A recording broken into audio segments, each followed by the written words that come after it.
It's us. They can hear us, right? Okay, They can hear us. Yay! Wow, we really I are love moving up that. in the world. Love when We're they making can hear us. progress. We're making progress. The Go XLR works now, so thank you, TC Helicon, for working 90% of the time. We appreciate you very much.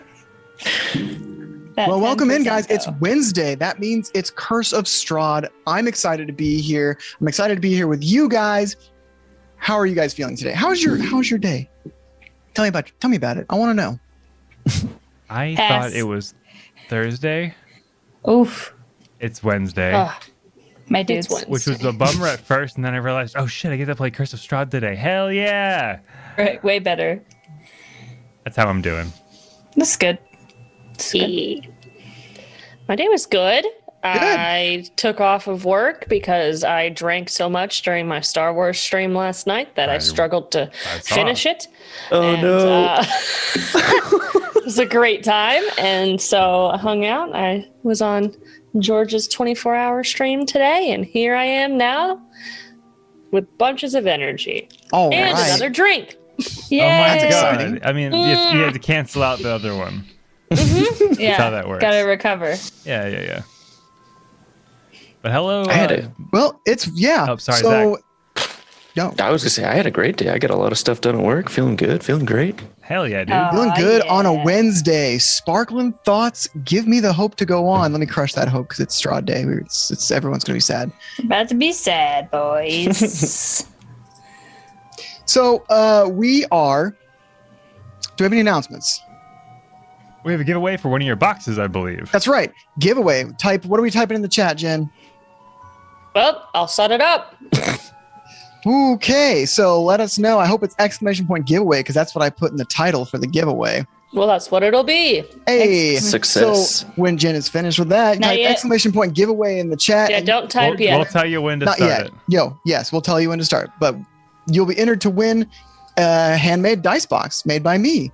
I hope to finish them this weekend, and that's going to be fun. So, any other announcements? Nope. Nope. Cool. Take a Well, then selfie let's for just Instagram. get.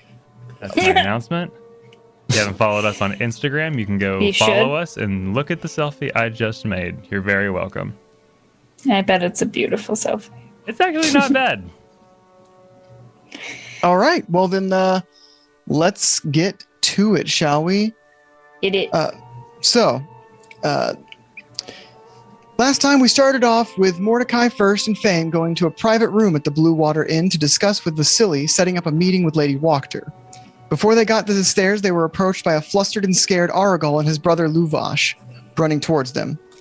Knowing the Vistani tend to not enter Valaki without good cause, the group asked what they needed. Luvash started to explain, but was so flustered he only explained in bits and pieces the issue. Aragal, seeming to get strength from his brother's distressed mental state, explained his niece Arabelle was missing. She often snuck into town to play with the orphans from St. Andrew's orphanage, but she was not home and the sun was setting. First sent Nim to fetch Arnie and Thistle for their help. Arnie and Thistle left Blinsky's, was leaving Blinsky's shop when Nim came to deliver the message that they were meeting at the town square. Thistle went off to get her gift for the girl for her birthday, a great child sword. Arnie went to meet up with the group and began their investigation to find the missing girl. They first headed to St. Andrew's orphanage next to the church, where they met a haggard woman named Claudia Belasco. She let them talk to the orphans and asked, and as they ate their spaghetti dinner, two of the orphans, Hans and Franz, said they played with her that afternoon when a grubby-looking mountain of a man with a beard, big hairy arms came and offered to buy her a toy from Blinsky. She eagerly agreed and went off with this man. Fame and First went to Blinsky, while Arnie and Mordecai went to look for clues and question people who may have seen the kids in the town square.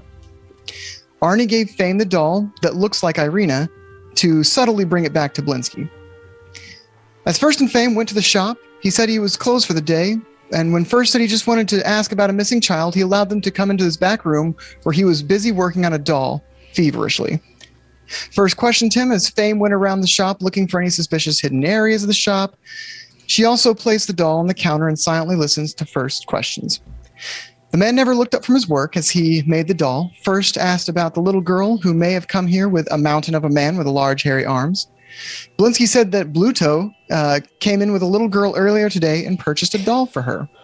He mentioned something about taking the girl fishing. He explained Bluto is a fisherman in Vlaki, although he is more known as the town drunk, a town drunk. Mordecai and Arnie found in the square many flyers for 2 different holidays, the Wolf's Head Jamboree and the Festival of the Blazing Sun. Mordecai performed an enchanting song for some people gathering around the water well and asked them if they could find the man in question. After some time, one person returned saying Bluto was seen heading north with a small child. The group left the north gates of Valaki at sunset.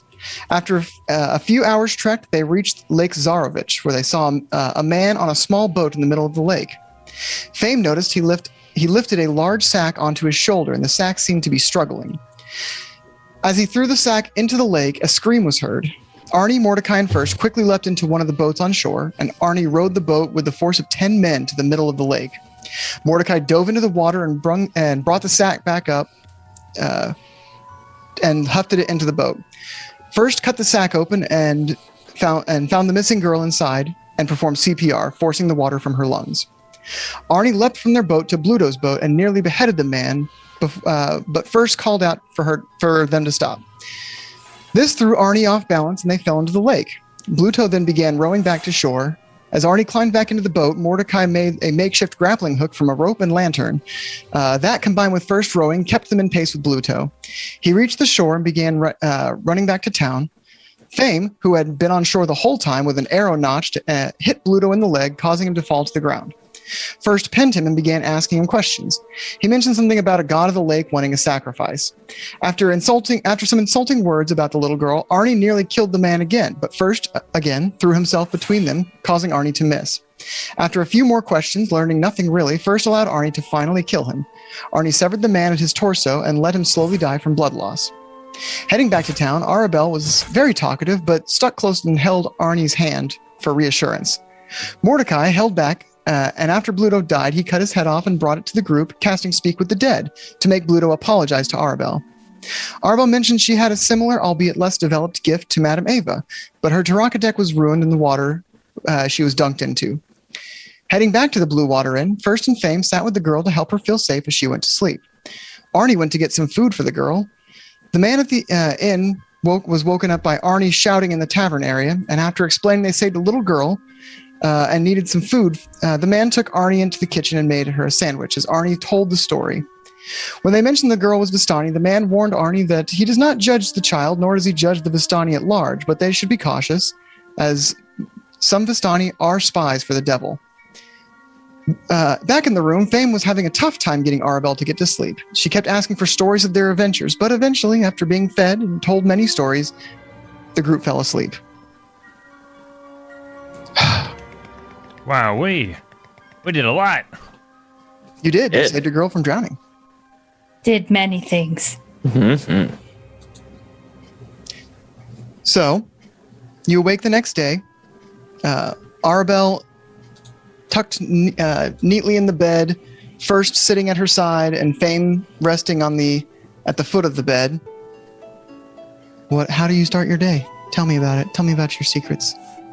Tell me your secrets. I'm gonna go down and get breakfast for everybody.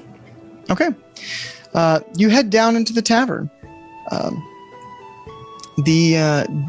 You see damp cloaks hanging from pegs at the entrance portico. It's packed with tables and chairs, narrow pathways meandering between them.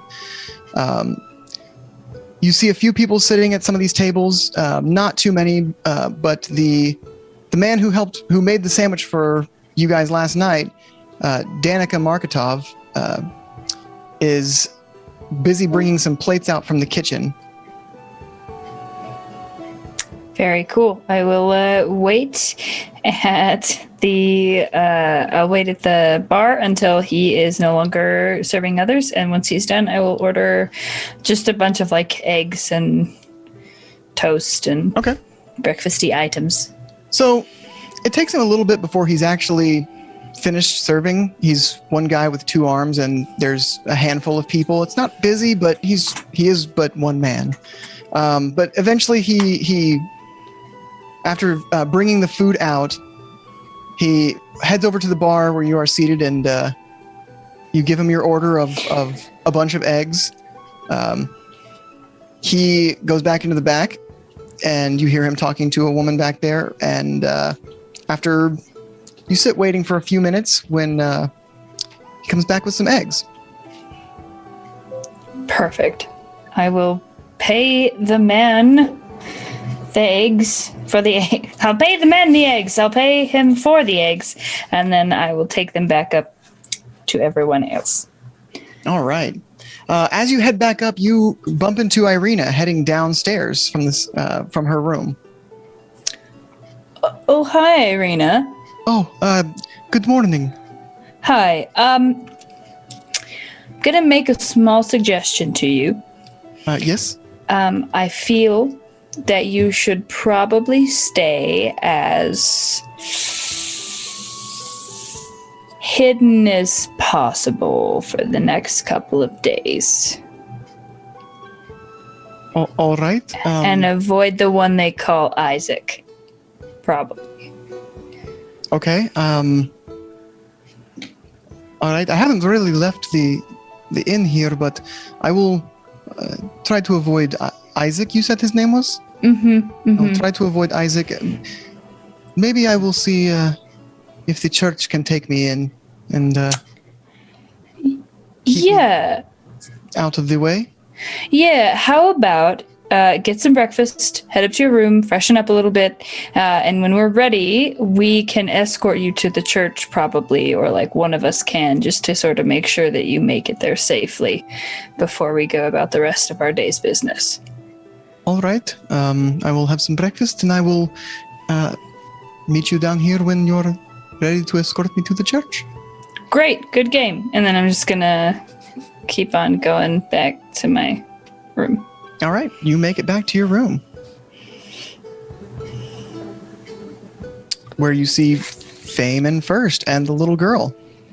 I have breakfast. Thank you. That was so kind. I look down at the girl. Is she still sleeping? Yeah, she's still sleeping. I take the food and eat it with all the peace in the world, knowing that I don't have to tell another goddamn story.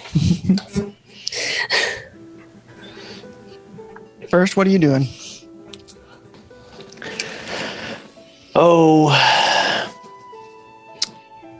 I am working on essentially the contraptions that my spells come out of or work from, you know. Okay. Just kind of tinkering with your stuff, making sure you're ready for the day. Mm-hmm. Okay. Mordecai, you wake up in your room with Thistle. You went to bed on separate beds, but somehow you moved in the middle of the night from your bed to hers, and you don't remember how.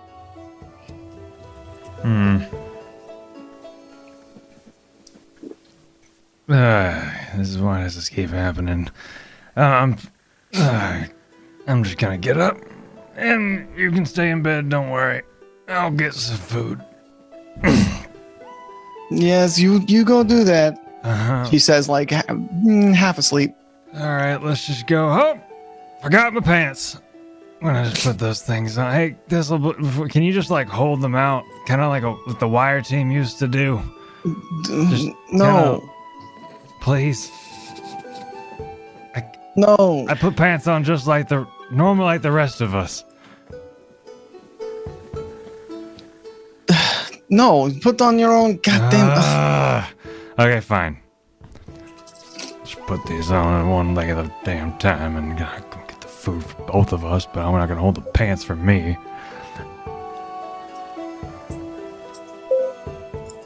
So? Sorry. I was trying to change cameras. Mordecai, he puts his pants on, leaves the room, and joins where he believes his friends might be, which I assume is in the main part of the tavern. As you head to the main part of the tavern, only Irina, as far as familiar faces go, is in there. Morning, Irina. How'd you sleep? Good morning. How'd you fare? I slept fairly well. You guys came in quite late, though I heard. Yeah, you could say that. Well, you could definitely say that, because we did. And, we were very heroic, as we do. Saved a child from being, well... She's still a child, and she's with us. So, we had a pretty eventful night. And now we have an equally heroic morning. Well, good. I'm glad that it seems to have worked out very well for you. Your friends, I believe, are up in their rooms still. Yeah. Shoot, who are we missing? Fame? And Thistle, of course. Yeah. Arnie, have you seen Fame? Or she's still in the room? Everyone is in the room but you. Yeah, well, it appears I put my pants on backwards, so I have to go back to the room anyway. I thought it felt weird. So you are not wearing pants, I see. No, I'm wearing pants. It's just, look at this. They look ridiculous. I asked for help, and it was denied. You shouldn't need help putting on your own pants. That is my opinion. You live the life that you wish to live, I guess, but I'll remember that next time you need help, and I'm nearby. all right. We Okay. all have our blind spots, Irina. We should that is true. Mine just happened to be corduroy.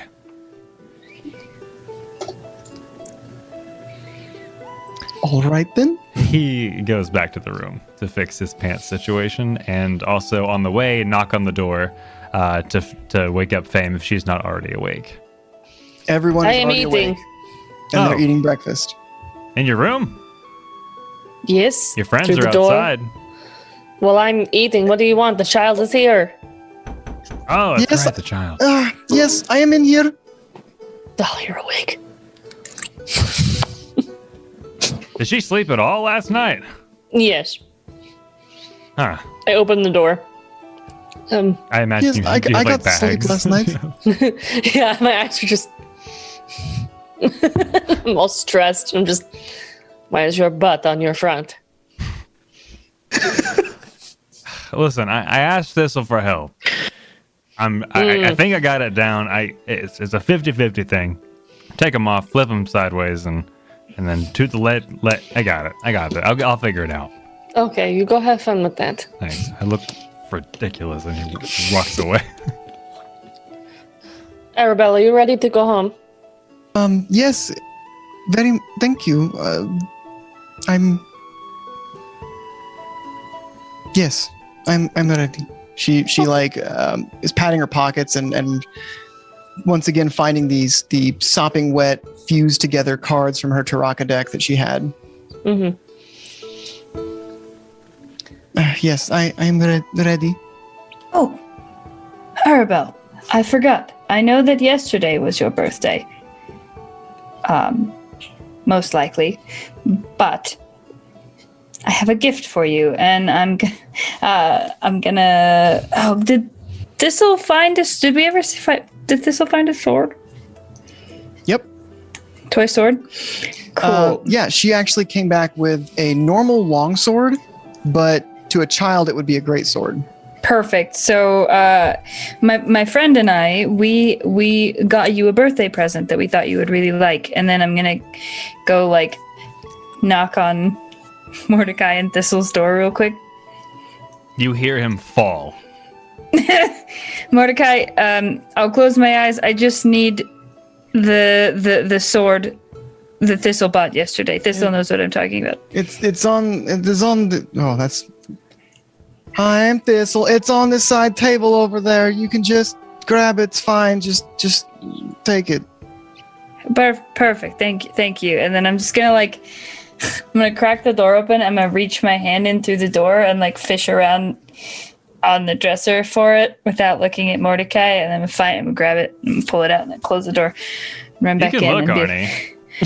No, I respect privacy unless previously agreed upon. And then, and then I'm gonna go and I'm gonna try and hide a sword behind my back, like you do when you've got a surprise for a kid that you didn't have time to wrap. How tall is Arnie? Never been there. Arnie, I know I have. That is a great question. How tall is Arnie? Sometimes I forget. Of course, I didn't write it down. Arnie's 5'10". All right. That's canon. Arnie is 5'10". You're able Grew 2 to inches, wow. you're able to hide the longsword it behind your 5'8"? back. I mean, you're having to kind of stay very straight spine because if you like tilted your Yeah. head too far, it would poke out. But you're able to hide it, so you're like very straight backed. Yeah. Like, okay, Arabelle, close your eyes Uncomfortable. and put your hands out. All right. She closes her eyes and puts her hands out. Okay, don't close your hands before you open your eyes. And then I'm gonna like lay the sword in her open hands. Oh. As you put the sword in her hands, she's surprised by the weight and opens her eyes like instinctually. Oh, you have gotten me a sword. Yes. Happy birthday. Thank you. My father says that I will have no need for swords, but I've always wanted one. Well, hopefully he doesn't take it away. Also, friends, I saw Irina in the hallway while I was grabbing breakfast and let her know that we could potentially escort her to the church. So that we can make sure that she avoids Isaac. That sounds good to me. Wonderful. That's better. Pants. Hello, everybody. I have amazing news. You learned how to put pants on. Did somebody tell him the good news before I got here? Mordecai, that is child's play. I thought that was... Yeah, you're right. It's like when you hand a sword to someone, you hand it by the hilt. It's child's learning, Mordecai. It's okay, Great. Mordecai. I play the violin real good, though. Like, it's all give and take, yin and yang with this guy. Yin and yang indeed, Mordecai. Yin and yang indeed. Except I am handsome and intelligent. So, we all got our Well, now I blind know spots. you're lying. Which one was the Arabelle never mind. laughs along with you guys. You seem to be in better spirits, Arabelle. How you feeling? Much better. Having not drowned and It's a picker-upper. having, as we Vistani say, cowboy justice delivered. I like that. Feeling much better. Well, you ready to walk? We're gonna take you home. Yeah. Yes. All right. So I kind of walk back into my room, pick up my bags and anything that I might have been missing. I also check them to make sure everything is in them because she's a little sus of children. Fair. All right. Give me an investigation check. Projecting a little bit. Nothing was missing before. No. I am not actually sus of children. I worked to protect them always. Investigation. I got a 14. All right. You find nothing's missing. All right. She puts it on her bag. Puts it on her back. All right. So you guys head out from the Blue Water Inn into the streets of Barovia. Heading south, you make your way to the south gate where you know that the Vistani camp is outside of Valaki.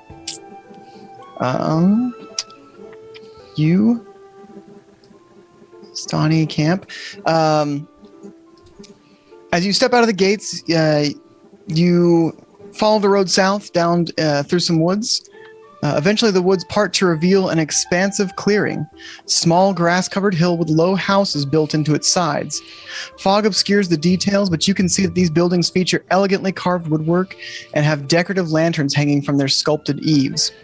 Atop the hill, above the fog, is a ring of barrel-topped wagons that surround a large tent with a column of smoke pouring through it through a hole in the top. The tent is brightly lit from within. Even at a distance, you can smell the odors of wine and horses that emanate from this central area.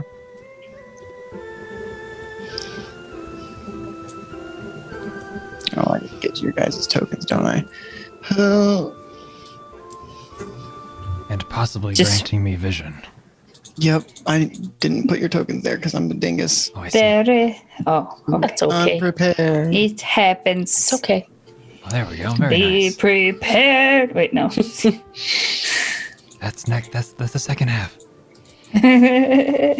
When we meet the Burgomaster. Yeah. Yeah. Get a little punchy. Oh, looks like we've made it to the camp. Perfection. Yeah. And how long did it take about, you say? It took maybe an hour. About an hour? Oh, okay, not too bad. Hey, look at all those biscuits. Referencing to the horses who we learned was named, at least 3 of them was named Biscuits. At least 3 of them. Can I have Arabelle riding on my back, like Yeah, piggyback? yeah. Or you my can get Argyle shoulders. piggyback. She's like holding her new sword like Aloft. aloft on your back. Yeah. Yes. I love What a it. strong child.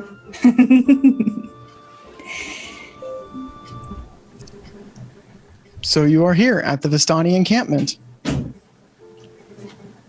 What was the dad's name again? The dad's name was Luvash, but the person that Luvash. you traveled with was Aragal. Yes. That's her uncle. Okay. Hello? Hello? Looking for Argal and Luvash? As you yell out that your statement, Aragal and Luvash, you see both of them come around the side of the tent, kind of like squeeze through the horses. Aragal yells out back, why are you coming from the backside of the encampment? There's the front door over here. Get over here. So sorry. Arabelle, Guys, why this did is- you say They- something? They lead you back around where the horses are parked to where there is a front door into the large tent at the top of the hill.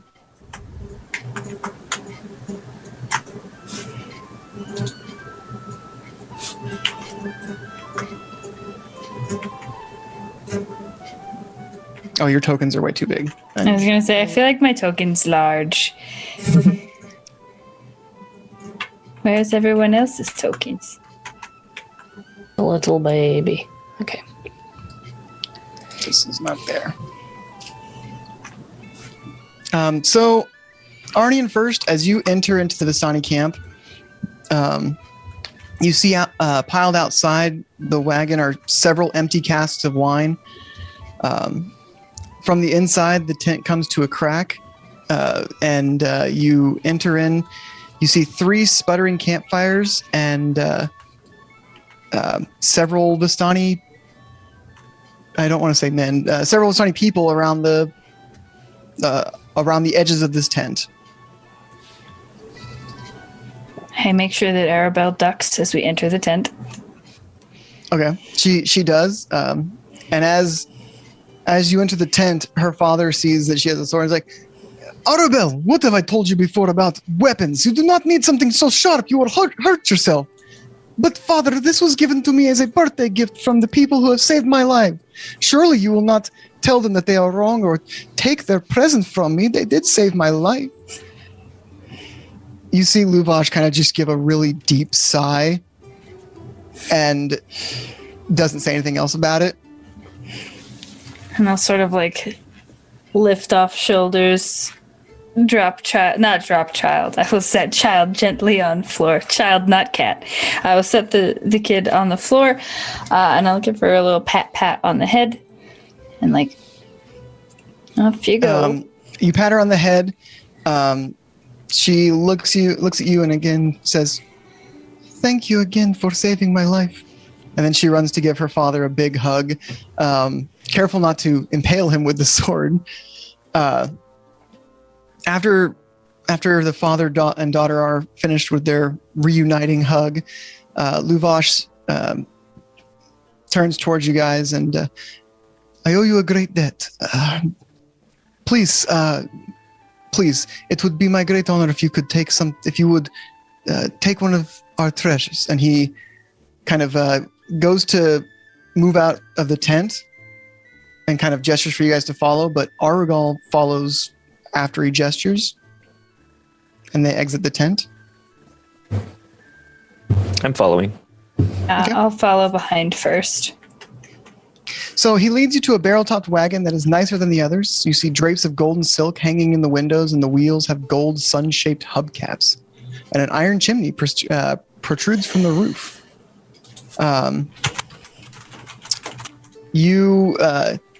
He goes to the back of the wagon and takes out a small brass key.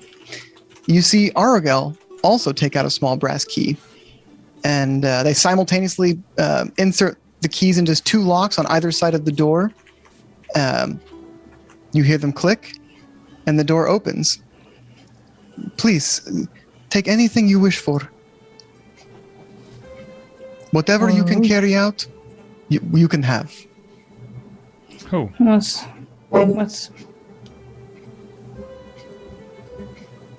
Are there any swords in there? So, as you enter, what you see are there is a wooden chest, an iron chest, an onyx jewelry box, a wooden throne, a rolled up 10-foot square rug that has a large lump in it, and a small wooden box. I'm just going to move Fame and Mordecai over. I don't know why they're still... So intrigued by the rug with a lump in it. You know, I'm equally intrigued, and I'm not sure why. Yeah, I have no reason to have a rug. These are all treasures of us Vistani we have obtained in our travels. Some of them have been in here for quite a long time. I want to see if is anything like dusty? I don't know if stuff would be dusty in a wagon. No, nothing's really dusty. Because as they travel, they're just going to be bumped around. There's not a whole lot of dust to settle. Okay, that's what I thought. Yeah.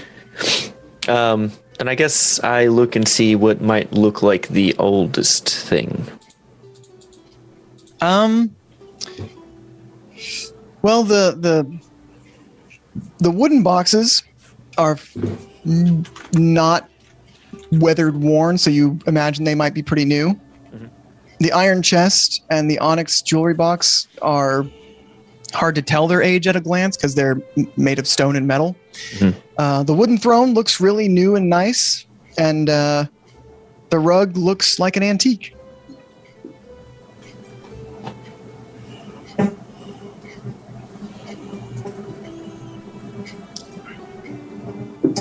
Well,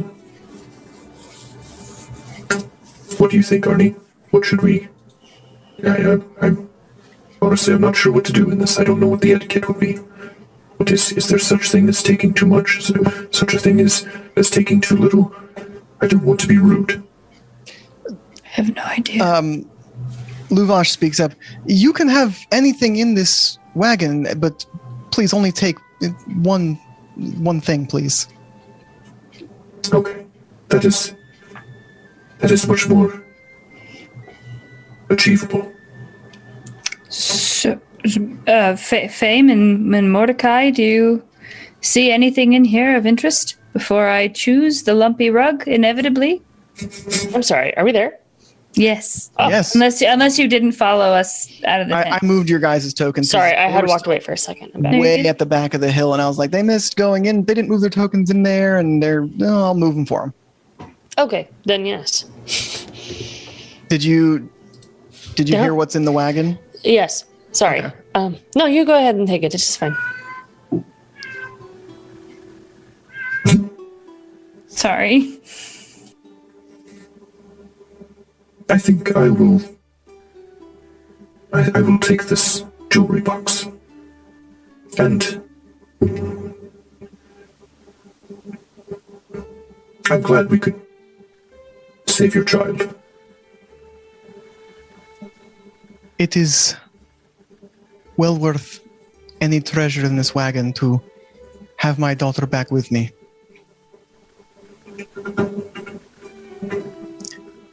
He kind of like gestures for you to step out of the wagon so they can lock it up again. Is Mordecai going to take I anything? haven't taken anything. Okay. It's only one for the Only group. Back up. one item One total. reward Yeah. Oh, group. Yeah. oh. Then in that case, the rug. I'm sorry. Wait, no, wait. I thought it was like a one per thing. I also thought it was a one person per thing. Let's discuss. Can we open the chest to see what's inside the chest before we take the chest? If Yeah. not, that's fine. I just wanna know what Yeah. we're getting. Okay. In So that there's case, can we the- open up the rug to see what the hell's in that rug? What the fuck is in the lump? That The lump, rug is what tied. it? The Is it rug another rug? is like it's tied up with rope to keep it from unfurling. Ooh. I mean, we can just ask them. They might know. I mean, if you're going to unfurl it, I would prefer you do it if it is yours. I don't want to. I don't even know where that rug came from. It's been here for a long time. How do we know it's not there by mistake? What do you mean by mistake? This is where we keep our valuables. But, you know, oh, this rug is heavy. I'm going to put it right here for a minute. Oh, that rug is with the valuable stuff. It must Did be you valuable. see that it required 2 keys to open this door that had to be inserted simultaneously? Mordecai, for this rug, we must abide. No, I understand. I'm just trying to, just want to know what's in that damn rug. You know what I mean? I'm just trying to put on. Oh, maybe it's a unisex pair of pants. We don't know. May I open this jewelry box? Yes, please. As you open the onyx jewelry box, you see 6 pieces of jewelry, a vial, and an unlabeled. So a vial full of a liquid and an unlabeled crystal vial.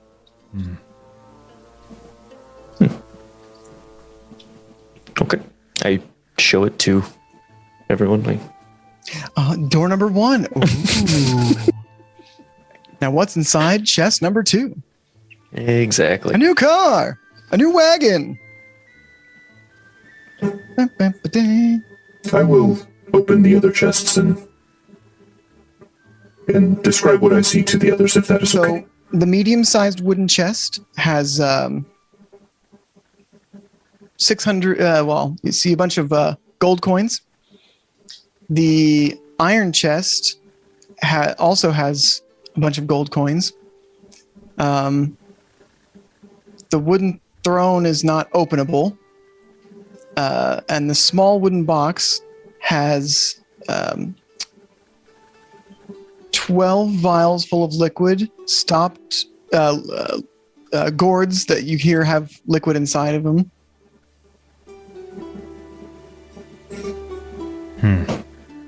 And as you open the small wooden box, Luvash, I would not. No, here I will take that. That's not. He kind of tries to take the chest, the small wooden chest from you. Get out of here. It's I think that's what I want. no. That would be very rude to give you something like this. You deserve. You deserve a reward for. What is it? Soup. Nothing. It's nothing. Just. He's lying. Roll insight. Can I? Oh my! I'm so sorry. My cat. I don't even hear it. So you are golden girl. That's good. Betty Can White. I roll an insight check? Yes, you can. Cool. Yes, you can. No. I have no idea what he's lying about. Never mind. The rug is meowing. It's pretty obvious that he's. When he said it's nothing, there's something to this that he's not Part of me telling. really you. wants to like nab it out of his hands and like open it, but then part of me also doesn't want to start a fight with an entire Vistani camp. So, What? You open a door with 2 keys and you're going to take something back from a promise of Vistani? You're better than that. I want to cast Identify on the throne. Are you taking 10 minutes to do that, or are you going to burn? I'm Spells? casting it as a spell, yeah. Okay. The throne is non-magical. It is Neat. intricately carved. It's got runes and ravens on the armrests. It's got filigree, but it's not magical. Okay.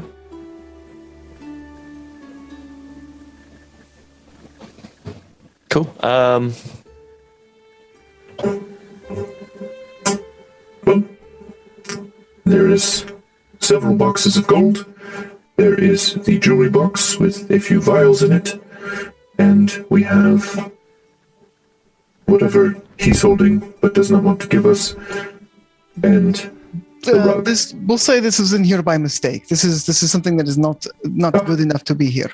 I see, a logistical error. I understand. Whoa. Hold your horses now. This is a group decision, is it not? Oh, yes. Listen, I didn't care about the chest until he didn't want us to have it. Now I think I want it more than anything I've ever wanted in my life. Why? Yes. But why? I can't rightly explain. First, it might be a non-toaster thing. What if that is something most disappointing and to us, but very meaningful to him? Then it would be like everything else in this goddamn country. Barovia has been a disappointment. So it would just go right into the barrel of expectation, wouldn't it now? Yes, or we could go with our first instincts. As I've noticed many of us eyeing the antique rug with a lump. The lump. The lump is very intriguing. I will give you that. I'm just so intrigued by what's in their lunch. Can we Take buy the them rug home. off you guys? I'd be willing to drop a pretty penny. But why would we do that when we can just take it as reward? We can just have it. But we can have the chest. We can. I want both. Okay. Fucking I love Here, those. Luvash opens the chest, takes out one of the gourds, and hands it to you. Drink. You sure? And I looked at everyone else. Absolutely. Take a drink. I take it like a shot. You drank some water. I feel something. You taste a little My fingers are like tingly. herbs in there, maybe, but like Oh, maybe like cloves or something they just put in there. Like, quick! Someone asked me a question. Can you see the future? Yes, I can. What do you see? I see. If it is both of us having, if it is us having both of the objects, then I am calling a fib. Can you see the future too, Fame? Probably more than you. You're probably right. Yeah, I got nothing. Put your hands down. You look ridiculous. Yeah, I feel ridiculous. Okay, that may have been water. Is that where you store your tiny vials of water? I'm confused why that's in here. Because do not worry about it. It was in here by mistake. I would not want the people who saved my daughter to leave essentially empty-handed. All right, I'm voting for the rug. Do you mind if I ask you what it is this item is? Are you trying to keep us from danger? Are you trying to... No, it is just these are filled with water with some spices in them. They do nothing. They taste like mostly water. It is just empty gourds full of water. They were in this wagon by mistake.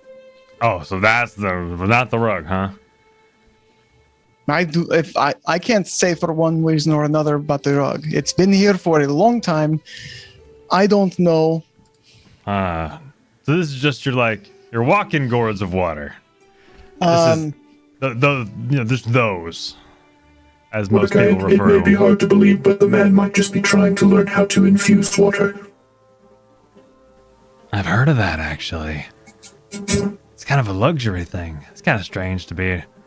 All See, right, I've tried many things. I've tried sitting 2 rooms away and thinking really hard about a flavor at the water. It didn't work very well. I've heard that does not work often. Have you tried one room? I have not tried one room. I have tried eating a fruit and then breathing on top of the water. It also did not work. Ah, wow, I would have bet on that one. Well, in that case, my vote's on the rug. I think mine is as well. It appears the rug it is. Rug. All Give right. me rug. Oh, that's rug it is. You get to keep your All right. gourds, sir. Good luck in your venture. Stay safe, my friends. You have done us a great service. When Aragal puts his hand on your shoulder, Mordecai, and he says, "When I first met you, you were just a Giorgio, like other Giorgios.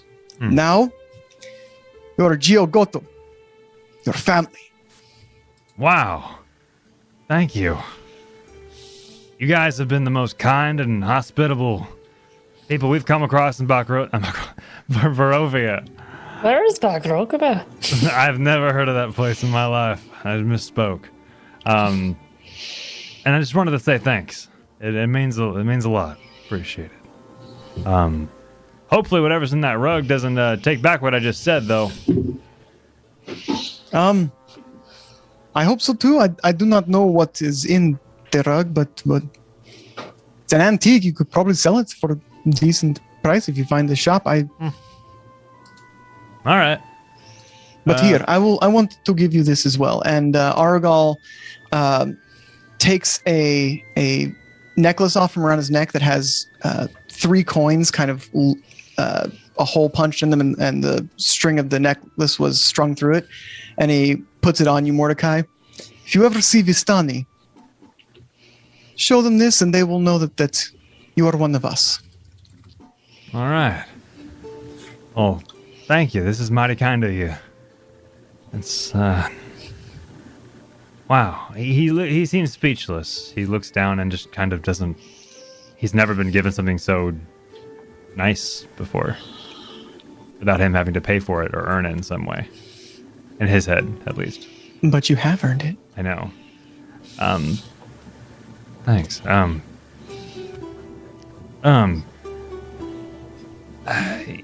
I'll start unloading the rug. Okay. Yeah. Are you Thanks. gonna unroll it here, or are you gonna like carry it back to town? What's the plan? Maybe once we get away from camp, so it's not like, Let's see what's in it. Thanks for this present. Yeah, We run don't want away. to seem too eager, Yeah.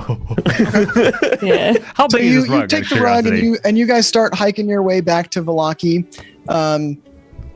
Maybe it like an 8 30 foot, minutes into like, the area hour-long rug? trot. How big we talking? It is a 10 square foot rug. Oh, so it's pretty big. Okay. So I'll say 30 minutes ish back on your way back to Valaki. You're like, okay, all right, we're literally halfway back. Let's see what's in this. Yeah. You unfurl the rug, and as the last of it becomes unfurled, something jumps out of the rug and lands just, a foot next to the rug. Kill it! You see a short humanoid wearing green and purple striped clothing. He's got little jingly bells at the end of his collar around his neck, and he looks like he has a dragon skull for a hat. Ha! Catch him. Greetings, trying to small run? creature. No, he's standing there. Oh. Hey there. What were you doing in that rug there? That's not normal for a place to be live. I'd What? like to know how long you were inside that rug. Yeah. Would you like Um, some food? Would you like water? And start giving it shit. Where is there not a picture of this guy?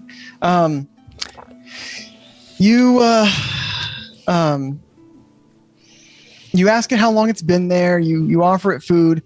When you ask how long it's been there, it stretches its arms out as wide as it can, which is only about 3 feet. When you ask if it wants food, it just shakes its head. No. Do you have a name? It doesn't respond. Do you speak common? It shakes its head. So when I look at it, do I understand like what creature this might be? Do I think it's like a goblin? Do I think it's like a gnome? I don't know. Do you want to Yeah. do a nature check? Yes, please. Yeah. An unnatural 20. This is not a goblin. This is not a gnome. This is not a halfling. It looks like. Give me an insight check, Fame. Okay.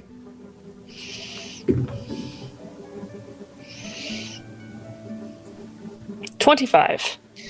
So, from the way it moves, you would almost think it could be like a goblin or a halfling or something, Mhm. but tiny little things about the way it moves remind you of First. Huh. But it looks like it has flesh. Yes. Okay. Okay. First, what languages do you know? And I look up at him.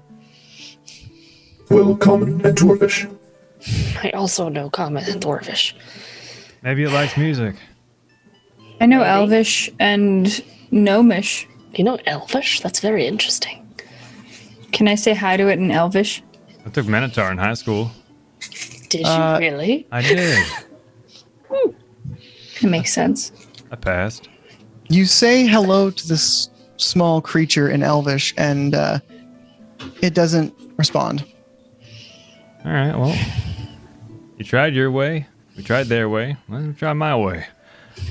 Mordecai's going to pull his violin out and kind of gesture to it, like, music? And, like, nod yes to it. As you pull out your violin, he pulls out three balls. I feel a little bit threatened. Does he pull them out, like, in a way, like he's going to join me? Or, like, The use balls are them Sounds at more me? like juggling. palm sized. Oh, okay.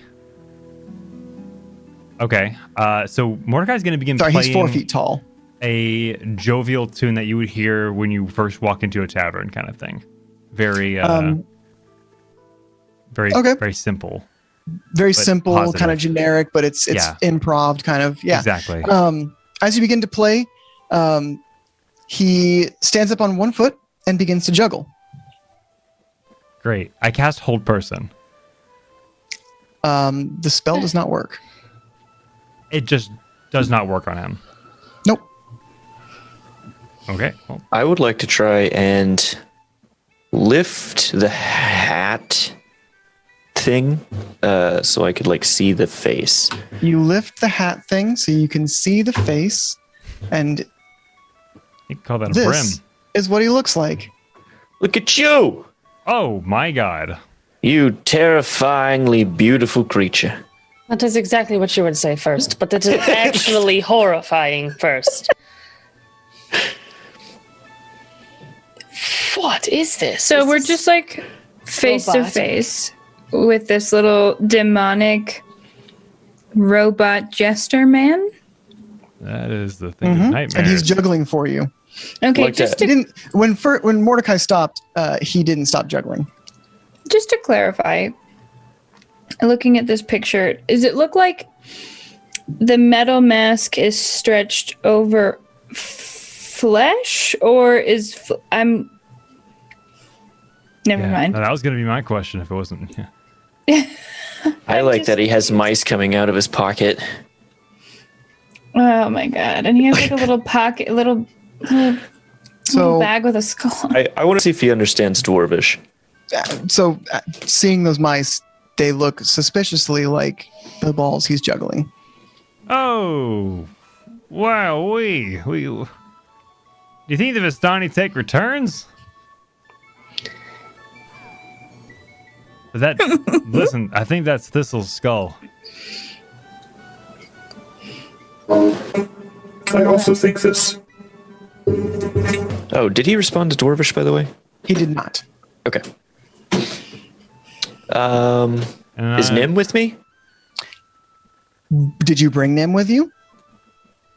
I guess, well, He went back to the inn with Thistle. Typically, he travels with me. Mm-hmm. Did he travel with you? Is that I'm letting you decide. Yes. Okay. So yeah, Nim's with you. Absolutely. Okay. Of course. Yeah. When Nim's with you.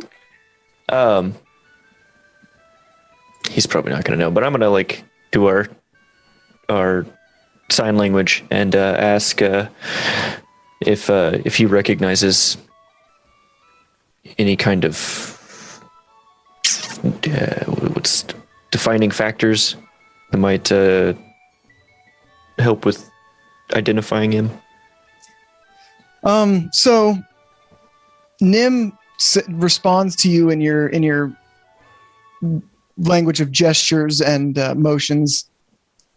He gestures to the 4-foot-tall thing before you, and he gestures to him, and he points to himself, It is a robot. kind of implying like maybe just like me, he can't speak. I believe this is a creation much like Nim. First, I feel like you are just crafting a brigade of robots. I did not craft this one. You're Though I right. wish I did. Well, I'm sure you can make it better and not so horrible That is true. looking. And I look at like the jagged, like robotic teeth that it has on its cheeks that like extend across the entirety of its that's made of face. soot. Like he took soot and like tried to make a mouth for himself.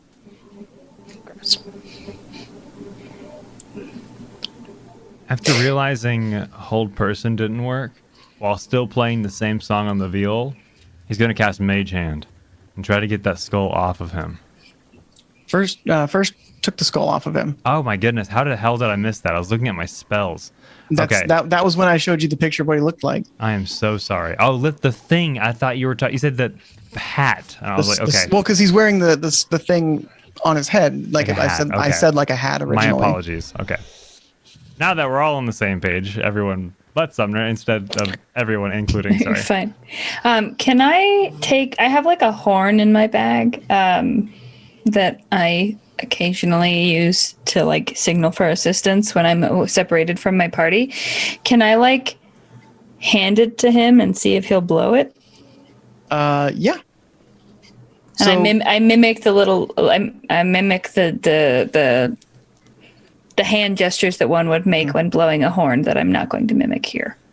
So he takes the horn from you, and he blows it. Perhaps he's trying to make a friend. He's been dancing around you guys.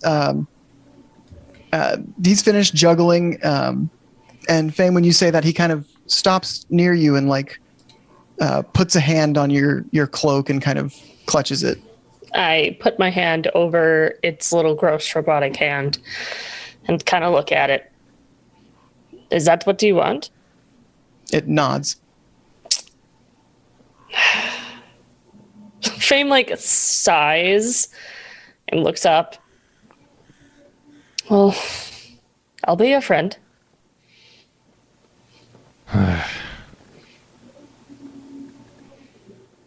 Why did they put... I wish... You're not going to answer me. He shakes his head.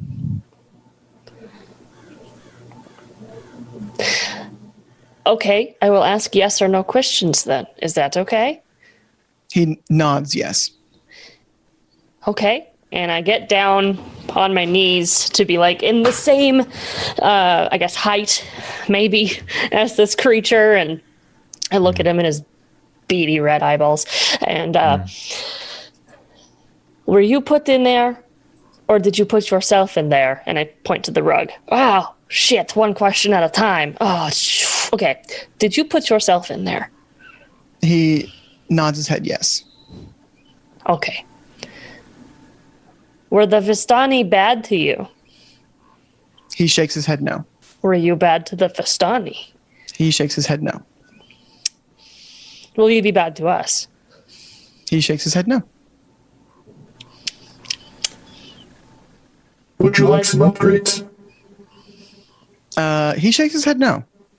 Can I just make an insight check while Fame is asking the questions to see if I believe the answers to these questions? Because Arnie's really, really sus of this demonic robot with rats for juggling balls. Okay, give me an insight check. I mean, we've seen worse. Have we? While I'm kind of talking to him, I'd like to generally look around the body and see if I see any maker's mark or branding in any way. To indicate where this thing was made, if at all. The only thing you see is on the bottom of his left foot, which you get a look Just at talking to him, as he's doing a handstand to this whole time he's been doing tricks to try to little gesture tricks, right? And as he's doing a handstand, you catch on the bottom of his foot, you see two letters, W and V, or V and W. V and W. Huh. Well, I believe I can trust you. Can you fight? Not that we have to fight a lot. You obviously can't speak, but can you fight? He from inside of his wrist, similar to first, he produces some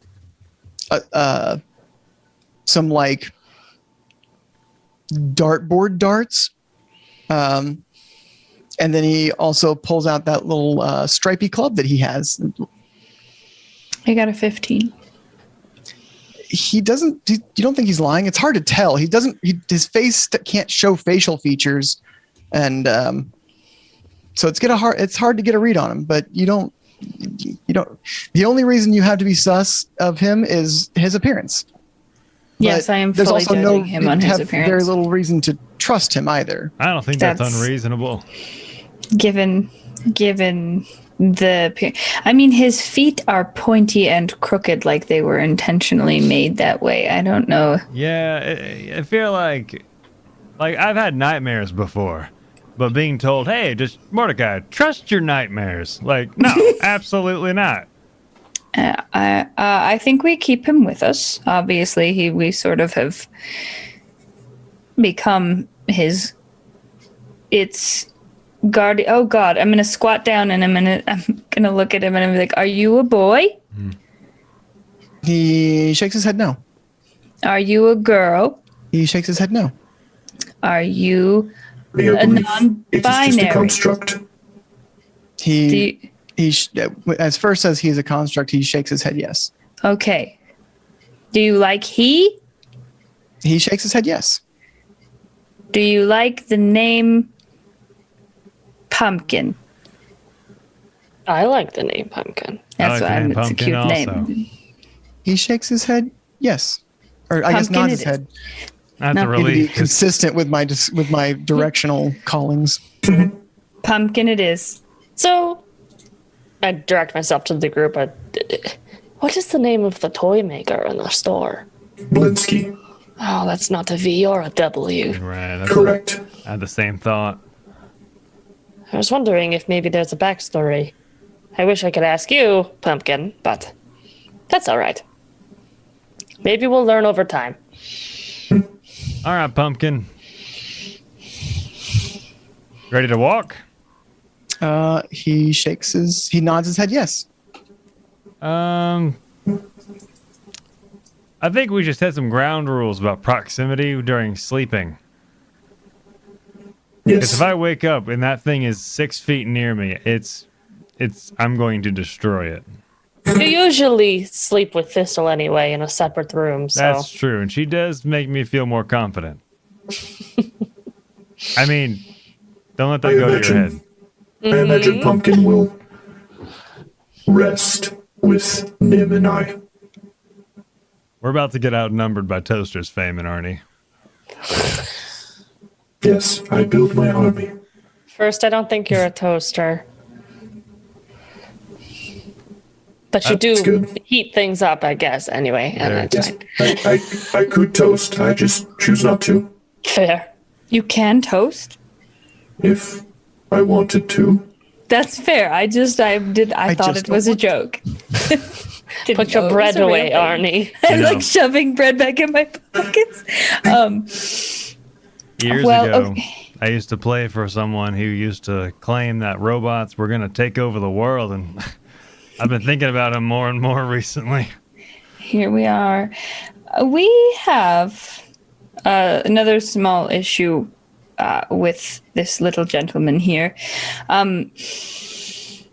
I don't know how the other people in town will react to Pumpkin. Does anyone have like makeup or like some extra clothing? Perhaps a disguise kit that we could use? Pumpkin sticks his hand into his shirt, like in where the buttons would be for a vest, and pulls out some makeup.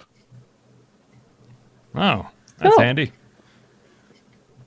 Well, All it is pure white foundation. That's all he has. we have some work to do. Yeah, we do. Do you guys mind if we rest? I will gather some berries and make different colored makeups. I do have, proficiency in makeup. You wouldn't think, because I'm always just gray and a void, but Well, you're a beautiful gray void. Yeah, Thanks. don't sell yourself short, Fame. Not to mention, you can change into anything you want, right? Fame, can you make yourself look like Pumpkin? I'm sorry, I can, that's but I would probably be a rude. little taller. Don't you dare. That's okay. So I make myself into Pumpkin. As you So do that, I he start, claps his hands Rolodexing. and hops from foot to foot. Rolodexing. Oh, boy. Look, Pumpkin is delighted. That makes me delighted. He's such a happy little robot. It's official. I hate this place. As I see, this small pumpkin and large pumpkin, nope. That's the last straw. Mordecai hates this place. Small Pumpkin, again from within his chest cavity, pulls out a tambourine and begins to jingle, tap it as he hops from foot to foot. Oh my god, he's adorable.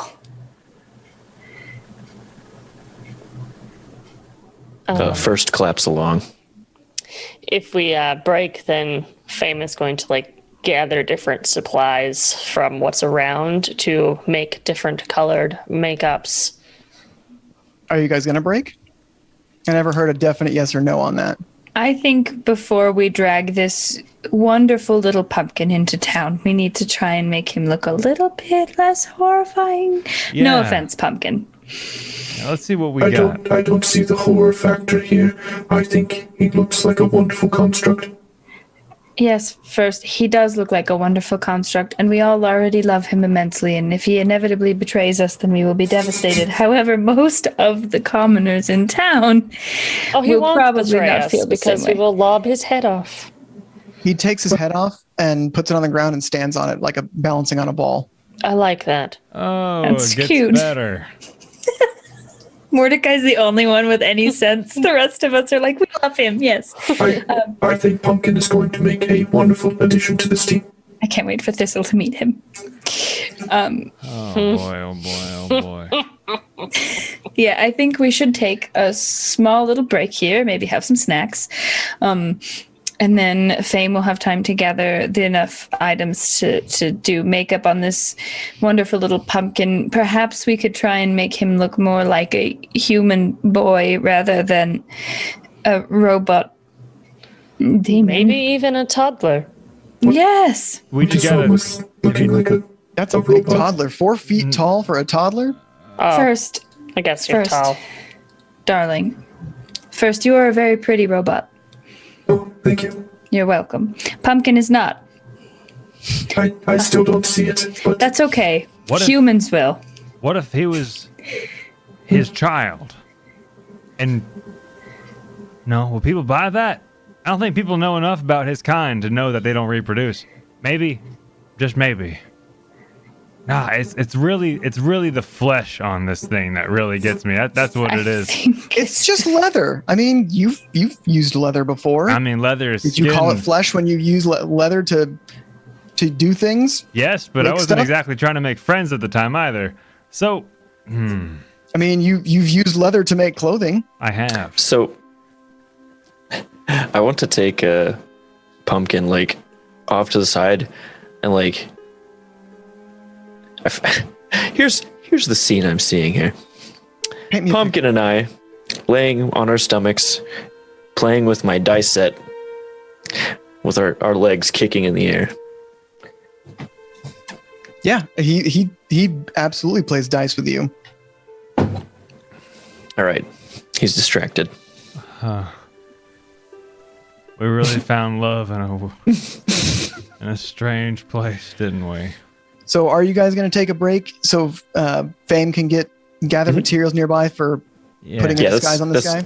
Okay, that's so what we're let's doing. Take a real break our as real well. break at that time. Heck yes. Hey, good Exclamation timing. point giveaway in the chat. Looks like Jen killed it and got it set up. We got like 6 people already in. So if you're interested in a dice box made by our lovely DM Dylan That's me. for the characters in this campaign, the boxes are based on those characters. We'll be right back, guys. Thank you so much. Thank you. Adios. Adios. Very readily. You are going to be Well, getting a nasty letter soon. It's from an owl. He bows like a little deeper, apologetically. After a few moments, Hi, Zach. Hi. He's waving like, at she's me actually even. waving. I said, Abel, what do you know about goblins? So yes. Okay. I know their basic anatomy, their diet, which consists of essentially garbage and greasy and fatty meats. Their general forget nature sludge. and behavior. Well, that's not the medical term for it, but yes. Why? Well, goblins. We need each other, but we don't like each other. And it's a matter of making sure you stay useful, or else you get killed. So, stay useful, Abel. First time for this, but yes. Thank you, P lady, for peeing on me. To do like a dramatic like cape flourish as she turns around, but she does it a little too hard and it like wraps all the way around her and she's and she turns like looks over her shoulder, bye, and like walks away. After she walks away, I just look at the rest of the team and I'm like, you guys, she's so perfect. I look at Zarina, I say, Yes, I think that your date went very well. It wasn't a date. Don't make it weird first. I don't even think she likes me like that, okay? We just like work together. Red. Yeah, she's like bright red. She's like orange before and now she's like red. Yeah, just super like blushing hard. I sensed your heartbeat quickening as she touched you. Great job. First, how dare you judge her like this? And she like walks off. You could be a powerful friend. Serena, you should get close. And as you like kind of a 2. All right, what do you want to do? Bless you. You Okay. succeed. I'm coming up. Like I imagine like this is how I approach this bear. Like I like come up behind and then I like do it. And I just smother the hell out of him. Give him a bear hug. So in the distance, you do hear a little bit of, and the light from a small opening in the top gets magnified through lens, and points directly on the pedestal. And the pedestal itself just begins to melt into creating a 5-foot wide pool of molten cheese, submerging your feet into a steaming blended cheese dip, but ultimately untouched.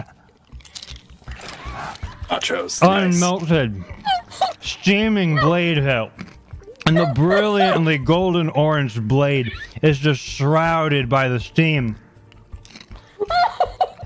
And the hilt peers through as if it's to invite its wielder. Mmm.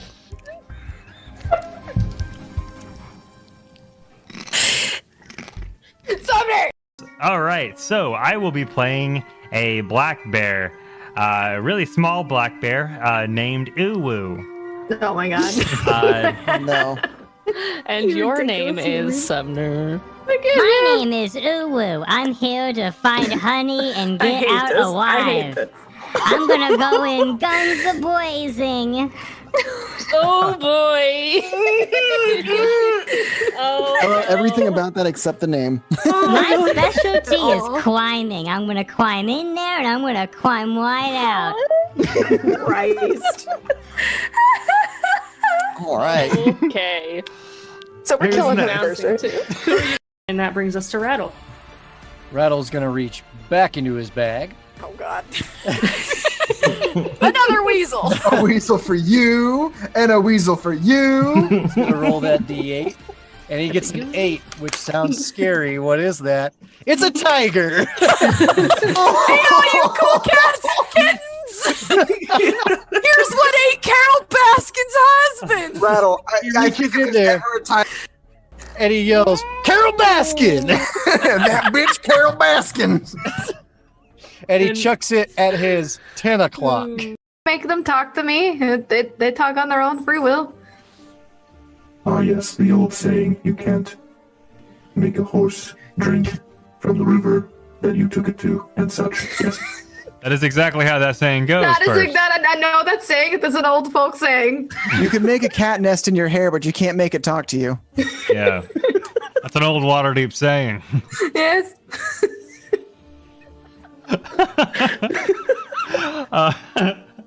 The whole drinking, you can bring the river to the horse, but you can't drink the But cat. the horse may or may not choose to fly if it wants.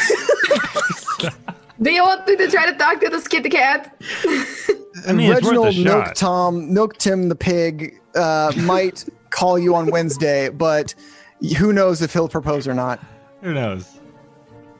We all have our theories, but these weird Waterdeep sayings I love. Anyway, came down to begin with. Okay.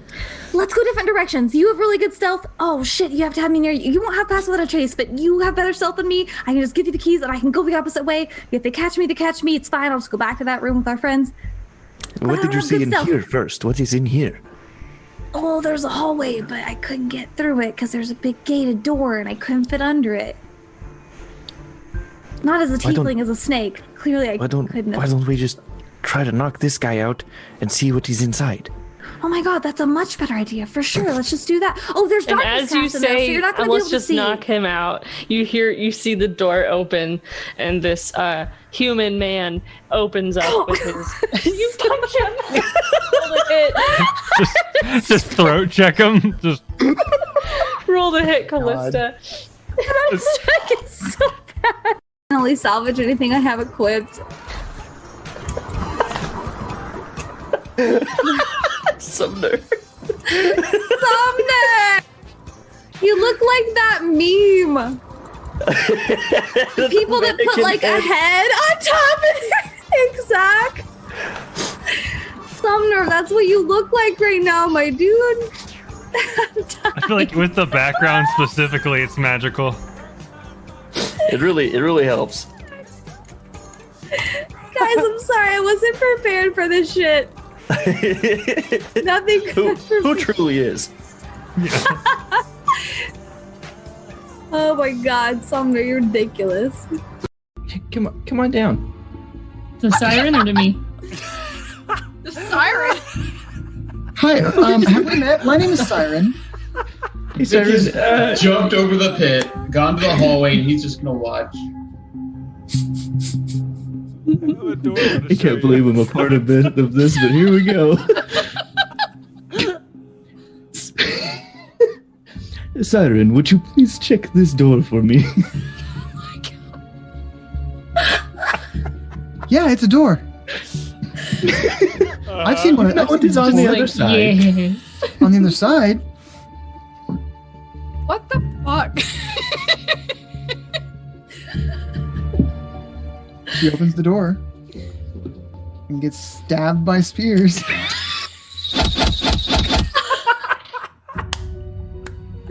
Laura's happy. Yeah, she has been stabbed by spears. She's still very much alive. Okay. She puts all the soaps that she has in her hands down, and she goes behind her cabinet and she pulls out a larger soap, and it has a gift bow on it. And she says, "This one will do's." Do you think this says something like, "I'm sorry it wasn't as good as you thought it would be"? It says, "Make eggs." Okay, perfect. How much is this one? Perfect. Okay, it's 2 copper.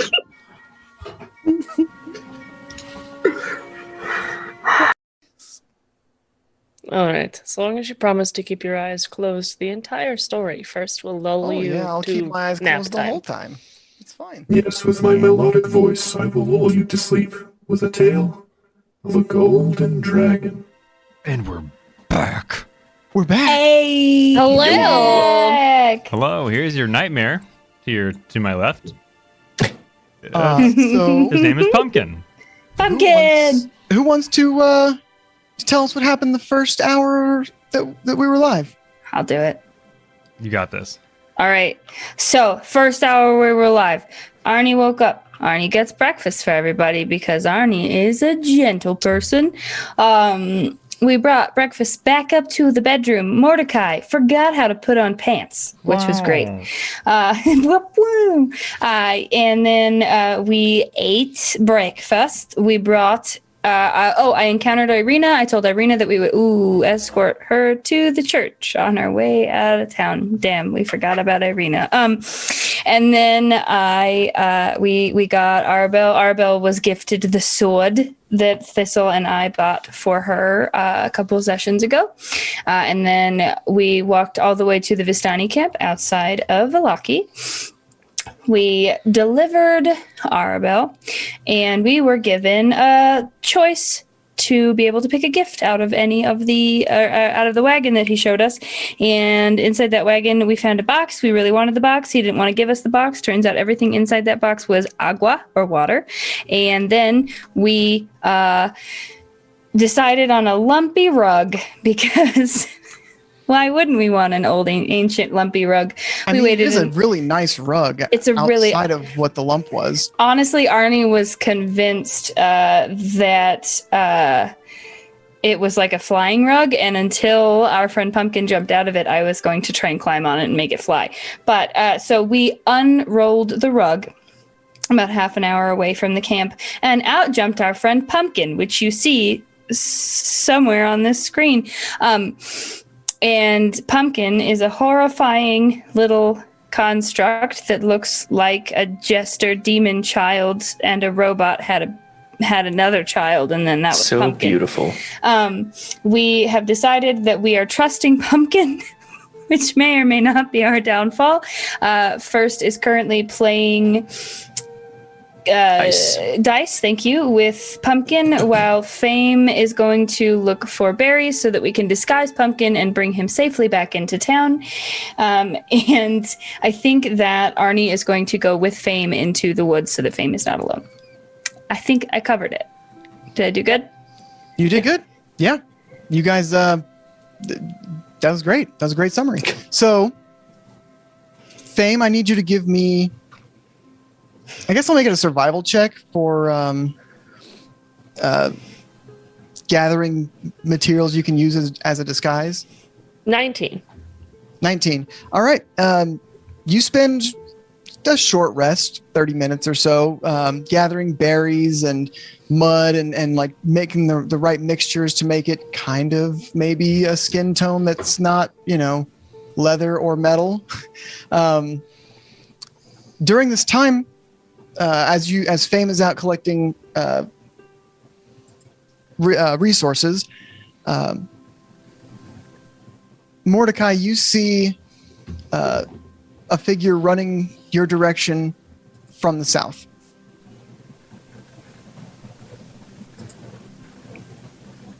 Just a figure coming from the south?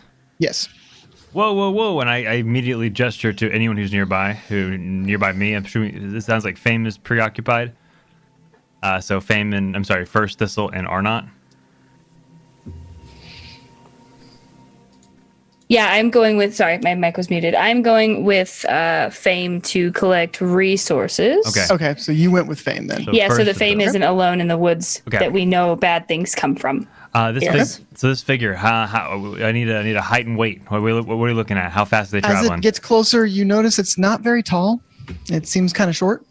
It looked taller, but you see that whatever was making you think it was taller is actually something tied to its back. Tied to its back. Oh, okay.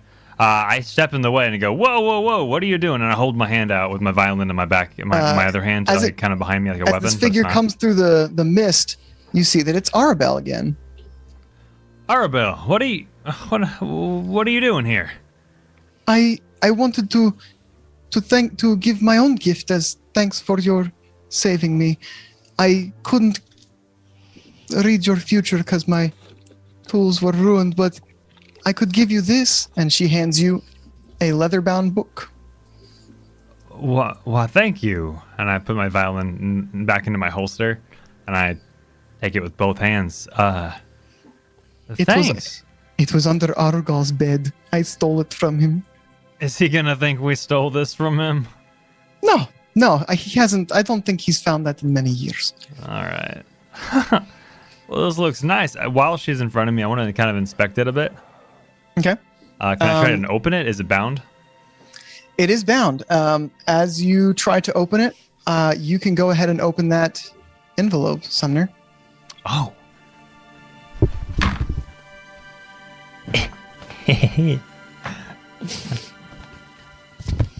This envelope says, Mordecai, do not open until DM instructs. By the way, I just want to give credit where it's owed with cool DMing and stuff. And for those just listening, Sumner physically has a package in his hand.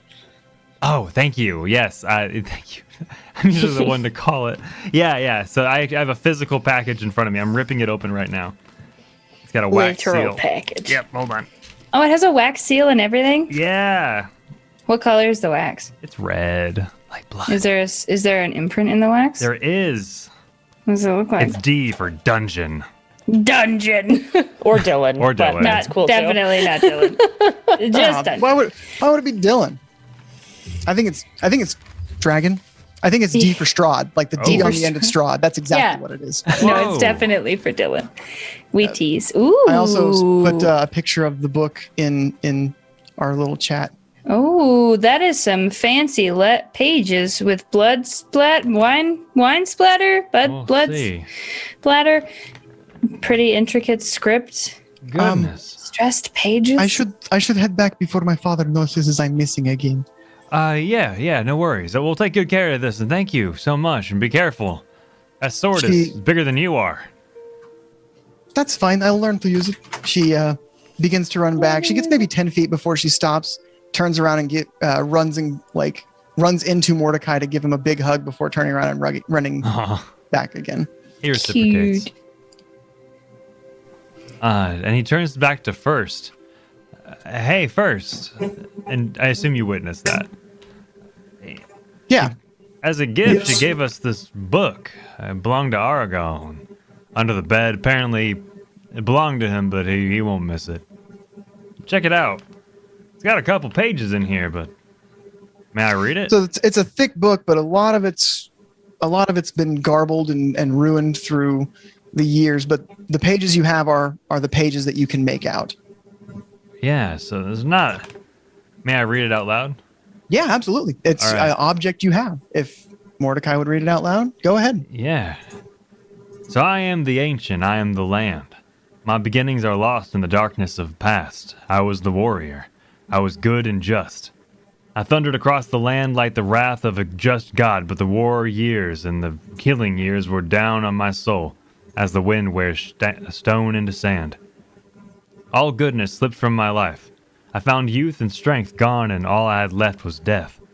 My army settled into the valley of Barovia and took power over the people in the name of the just God, but with none of a God's grace or justice.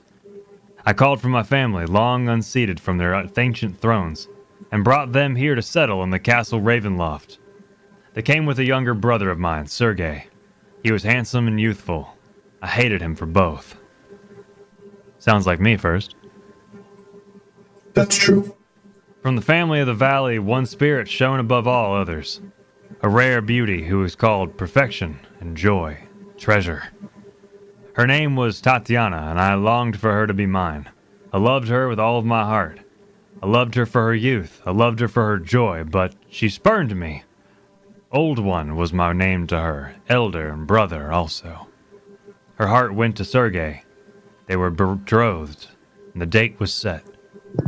With words she called me brother, and when I looked up into her eyes, they reflected another name, death. It was death of the age that she saw in me. She loved her youth and enjoyed it, but I had squandered mine. The death she saw in me turned her from me, and I also came to hate death, my death. My hate is very strong. I would not be called death so soon. I made a pact with Vol, a pact of blood. On the day of the wedding, I killed Sergei, my brother. My pact was sealed with his blood, his divinity. I found Tatiana weeping in the garden east of chapel, and she fled from me. She would not let me explain, and a great anger swelled within me. She had to understand the pact I made for her. I pursued her. Finally, in despair, she fled. She flung herself from the walls of Ravenloft, and I watched everything I had ever wanted fall from my grasp forever. It was 1,000 feet through the mists. No trace of her was ever found. Not even I know her final fate. Arrows from the castle guards pierced me to my soul, but I did not die, nor did I live.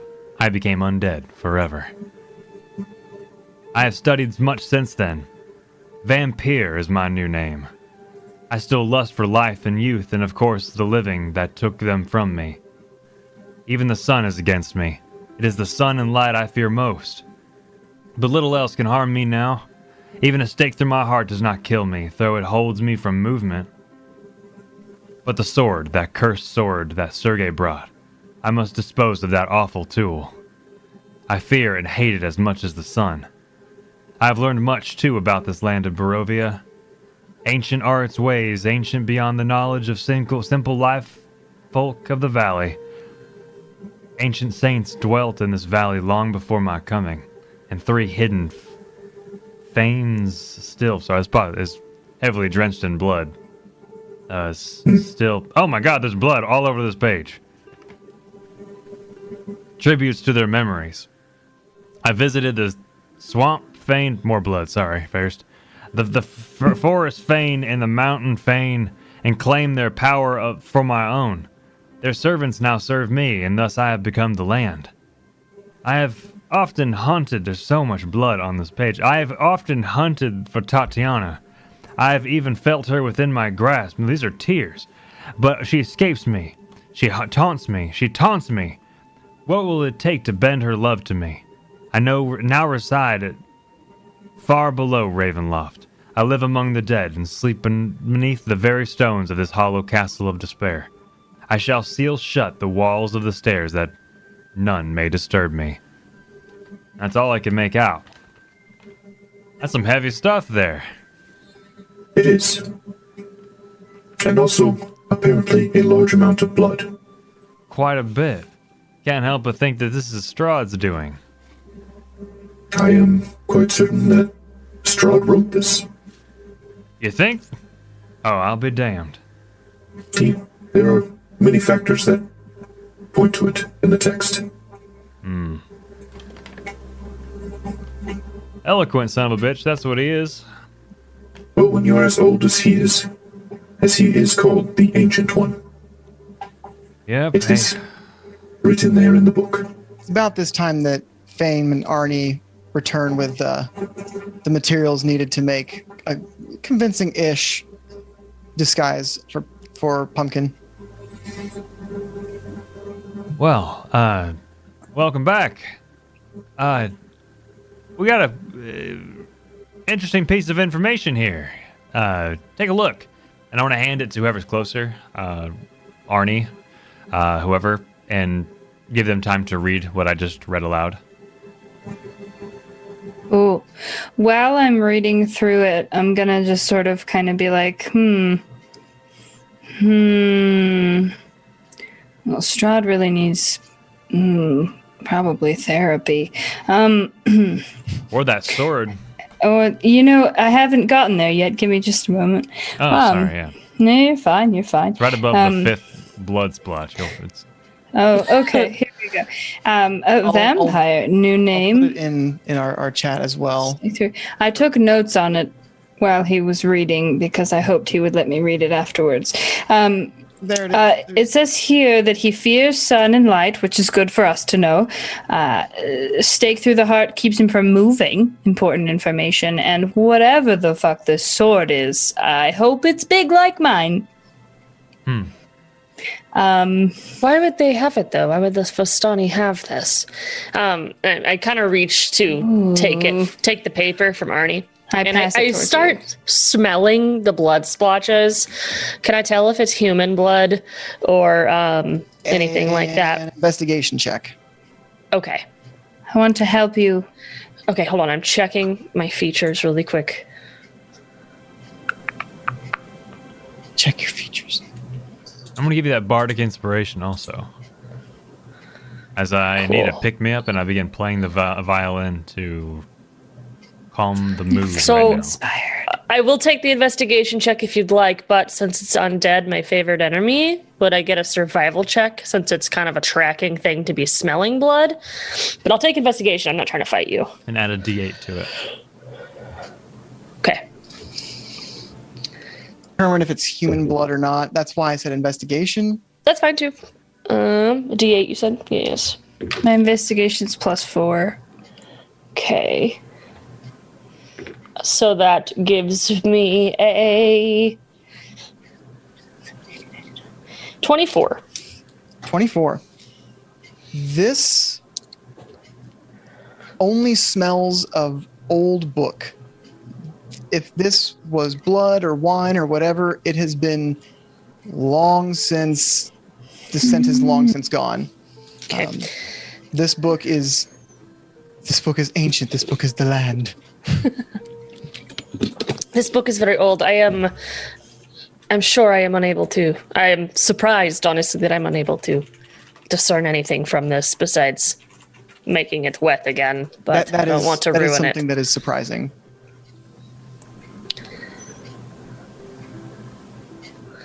I hand it back to Arnie. I still wonder why they have this.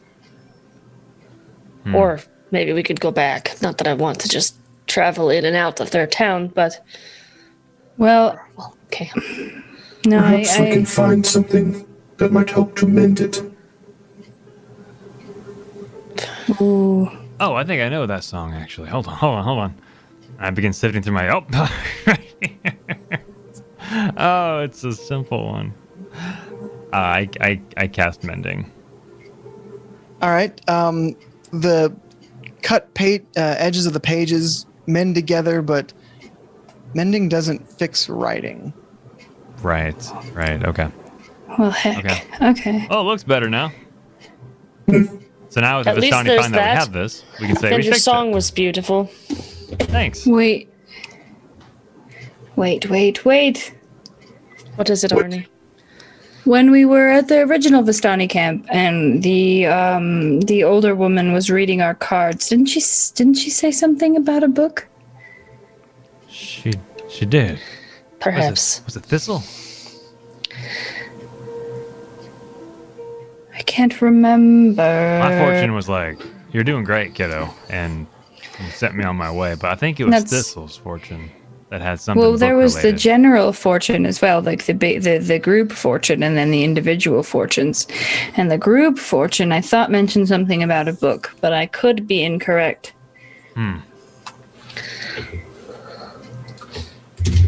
Shoot.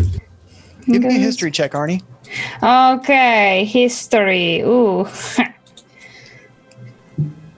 That is a 17. All right. Wow. You remember she said something about history and knowing the past can help you understand your enemy type of thing? Okay.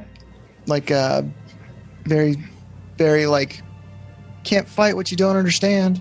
Okay. Did she say anything about The sword? Arnie can't remember if she said anything about the sword. So the 5, you got 5 card predictions. Mm-hmm. One was for, with your 17 history, you remember one was for like something to maybe help you strategize. There was one that was something that might protect you. There was one that was something of, she said something about a weapon of some kind. Okay. She talked about an ally who will help you and where you can find your enemy in the darkness. Okay, so I wonder if her reading meant this book, and if it did mean this book specifically, then perhaps her reading in the weapon could mean the sword that this book is referring to. Like, this book seems like a strategy guide, basically, on how to kill the devil.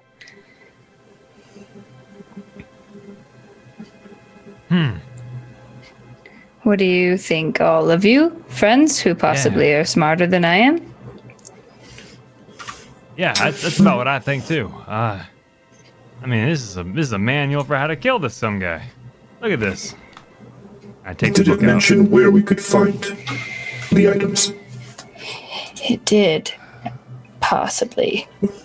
You'd Your think fortune telling mentioned where to find items. It kind of gave you the roadmaps of these. it did. Mm-hmm. You'd think that I would have written all that down as a fucking investigator, but no. Why wouldn't Arnie write things down ever as I pilfer through my notes? I mean, literally just say restore the holy places of the 3. Okay. Well, we should definitely put this in our pocket for later. I think this will be useful. Let's keep it. If someone can give me a history check to try and remember what the fortune telling was. Sure. Yeah, I can do that. Bardic inspiration. As it still applies. Oh, you have to do it again because it's only one use, and then I got a 15. I will mark it off. Plus your 4. Or, sorry, D8. plus your D8. So then... 22 on history. All right, Fame, you remember the when she pulled the card for knowing the past, she said something about the Vistani near Valaki have the item, and a missing child holds the key to the treasure's release. The second card, the protection card, she said that it lies in a dragon's house, and the hands once clean, now corrupted. For the weapon, she said, what you seek lies in a pile of treasure beyond a set of amber doors. For the ally who will help you in the battle against the darkness, she originally said that you'd have to face this darkness alone, but when she went to place the card down, she dropped it and it landed upside down. And she maybe thought that this might be a sign that it should be the inverse instead of the right way up, which means you could have many allies. And then the enemy can be found. She said, I see a dark figure on a balcony looking down upon this tortured land with a twisted smile. So, let me know if you need me to repeat that for notes that I know it's going to happen. You guys are going to be like, well, I found the notes where I had the readings. If only I had these yesterday. Eventually, yeah, because I definitely started the wrong fucking reading. Took notes and wrote them down. No, I know I did, but I wrote them down in my actual book, and I can't find it. So, okay. Anyways, sorry, Fame. Didn't mean to cut you off. You didn't cut me off. No, I did myself.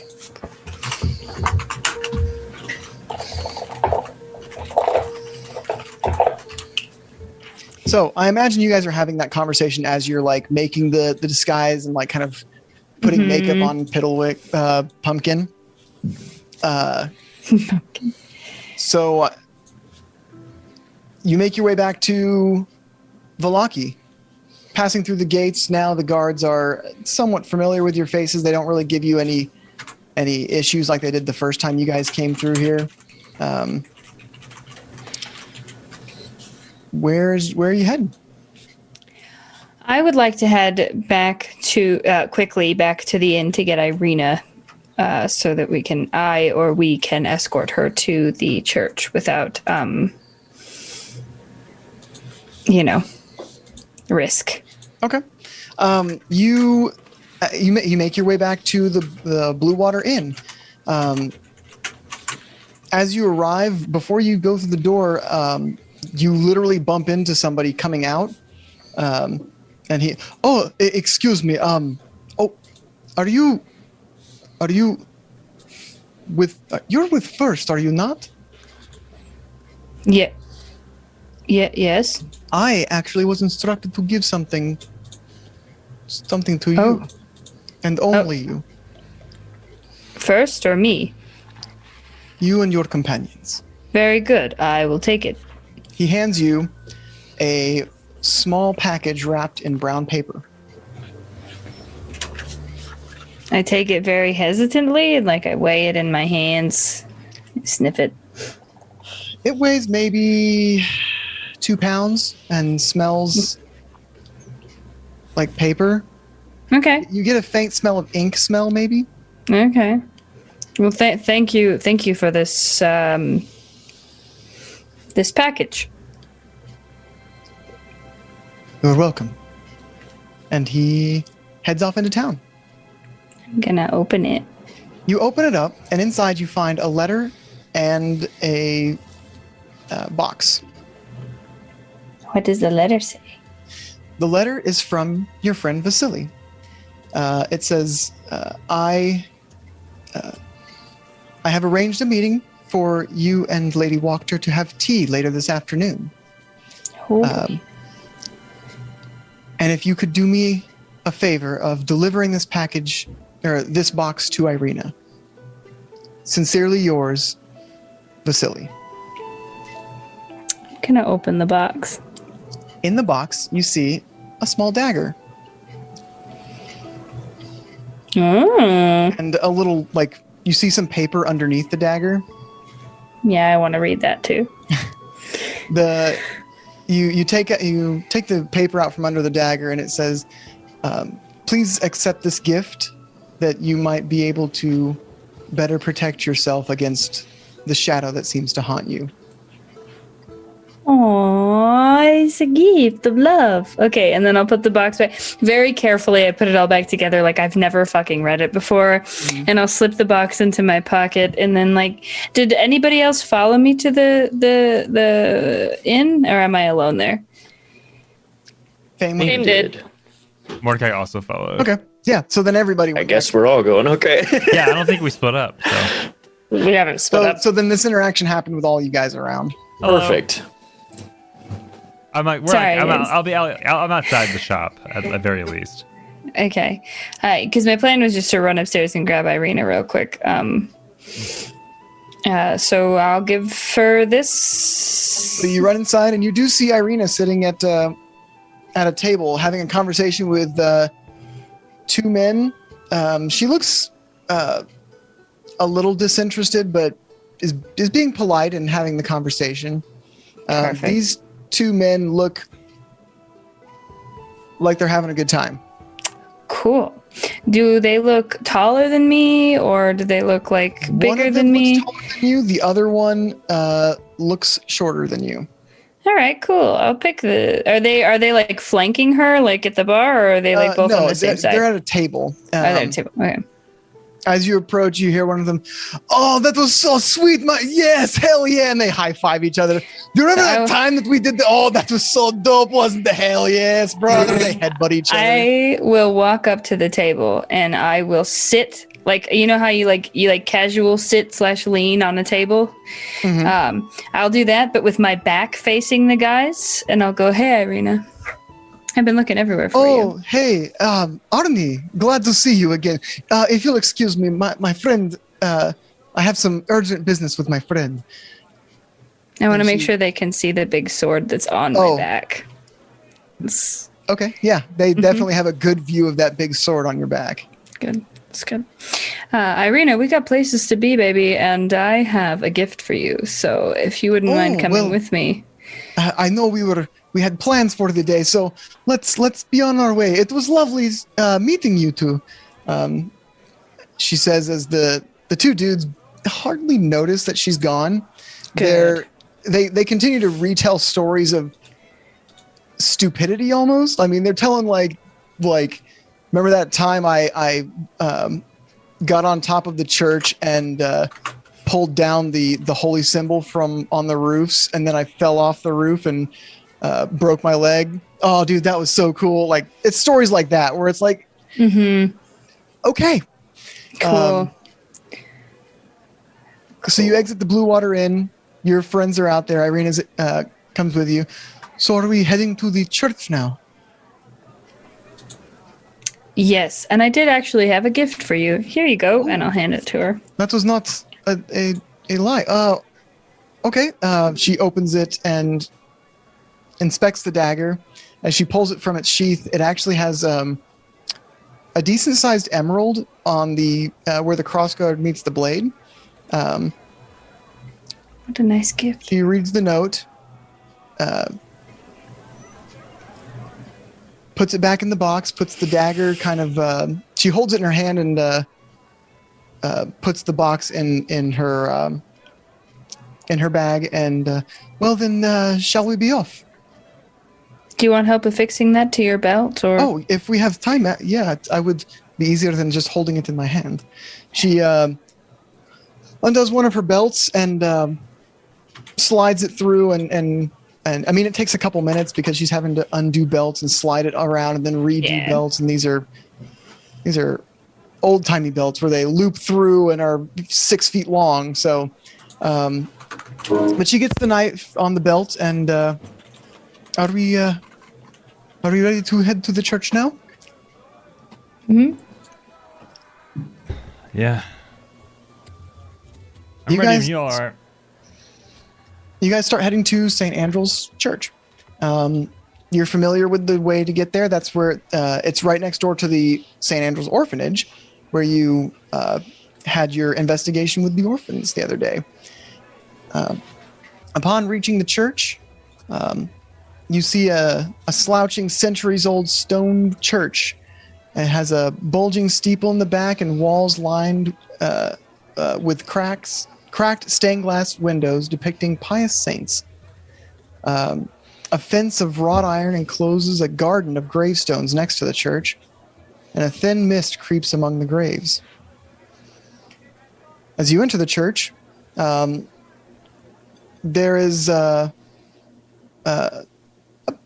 older man.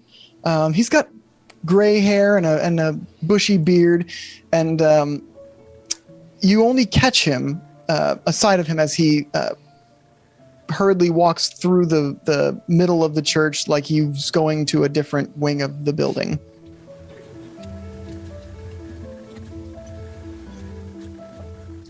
I'm gonna follow him. Okay. Are you wanting to tail him or you want to catch up with him? I want to tail him, I think. See where he goes. Give me a stealth check. Ooh, yeah. Fudge. All right. That's a 6. Okay. So you see him so quickly, you're like, oh shit, who was that? And you just start running, and your loud footsteps, he turns around and let's see if I have a picture. I have it. You know what? It's right here. Here is, nope, that's not what it is. That's your tokens. Come on, give me this picture.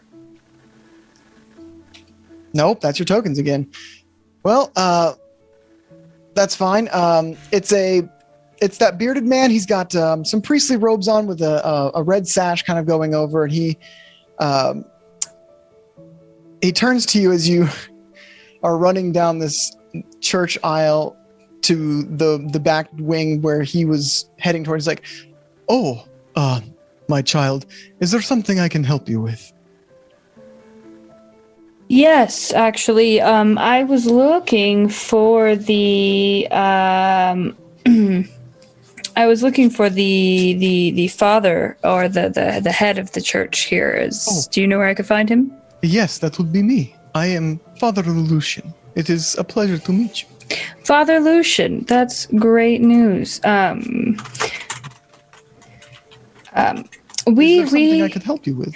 Yeah, absolutely. We have a young woman here who needs to be kept safe and protected, and we feel that the church would probably be the best place for that. So if you have any room, I know this probably sounds strange, but what a lovely old gentleman. I know it probably sounds a little strange, strangers coming up to you asking for you to room and board for a young lady, but she's very important and needs to be protected at all costs, and we figured that the church would probably be one of the safer places for her. If a soul is in need in Barovia, it is the church's responsibility to shelter them. Show me this young lady. We can have some accommodations made up for her. She can stay here to ward off the darkness of the night. Can I make an insight check on him because Arnie's sus of everybody? Yeah, absolutely. Cool. Fuck. It's a 12. He seems like a pious, genuine man of the cloth, and cool. All right, great. I'll bring him back around the building to the rest of my party, and I found the Father Lucian. Meet everybody, Father Lucian. He seems nice and genuine. I trust him. It's great. Hey, Lucian. Welcome to the Church of St. Andrew. Your friend informed me that one of you is seeking protection. Which one of you is the one who needs saving today, this day? Mordecai gives Irina a introduction song. Thank you for that, Mordecai. Yes, my name is Irina. I am the daughter of the late burgomaster of the village of Barovia, and I need the place where I can be safe from the devil. Well, this church is sacred ground. No unholy creatures can step foot here. You will be safe. Please come with me. I will make a bed for you. We don't have much as far as rooms go, but you will be safe. And he leads her, but leaves it open for if you guys want to go with them back in towards the back of the church. Mordecai would like to Absolutely. see her off, yeah. I'm trying to determine what time it is and what did the letter say the meeting was? The letter said this afternoon for tea, and it's maybe 11-ish. Okay. Then I will follow as well. Okay. So he leads you into the back of the church. He takes you to a room where it's got a cot, not even a bed. It's just a cot. It's got a small table with a stool on it, a stool for it, and then a candlestick on the table. There's a small bookshelf, but there's not many books on it. I apologize that I could not give you better lodging, but we are just a simple church.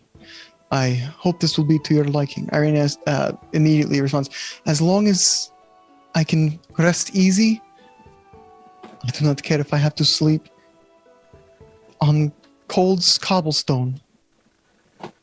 Thank you, Father. Of course, my child. That's the spirit. I feel like we could spruce this place up. Am I using that properly? Yeah, that's right, Mar. That's very good first.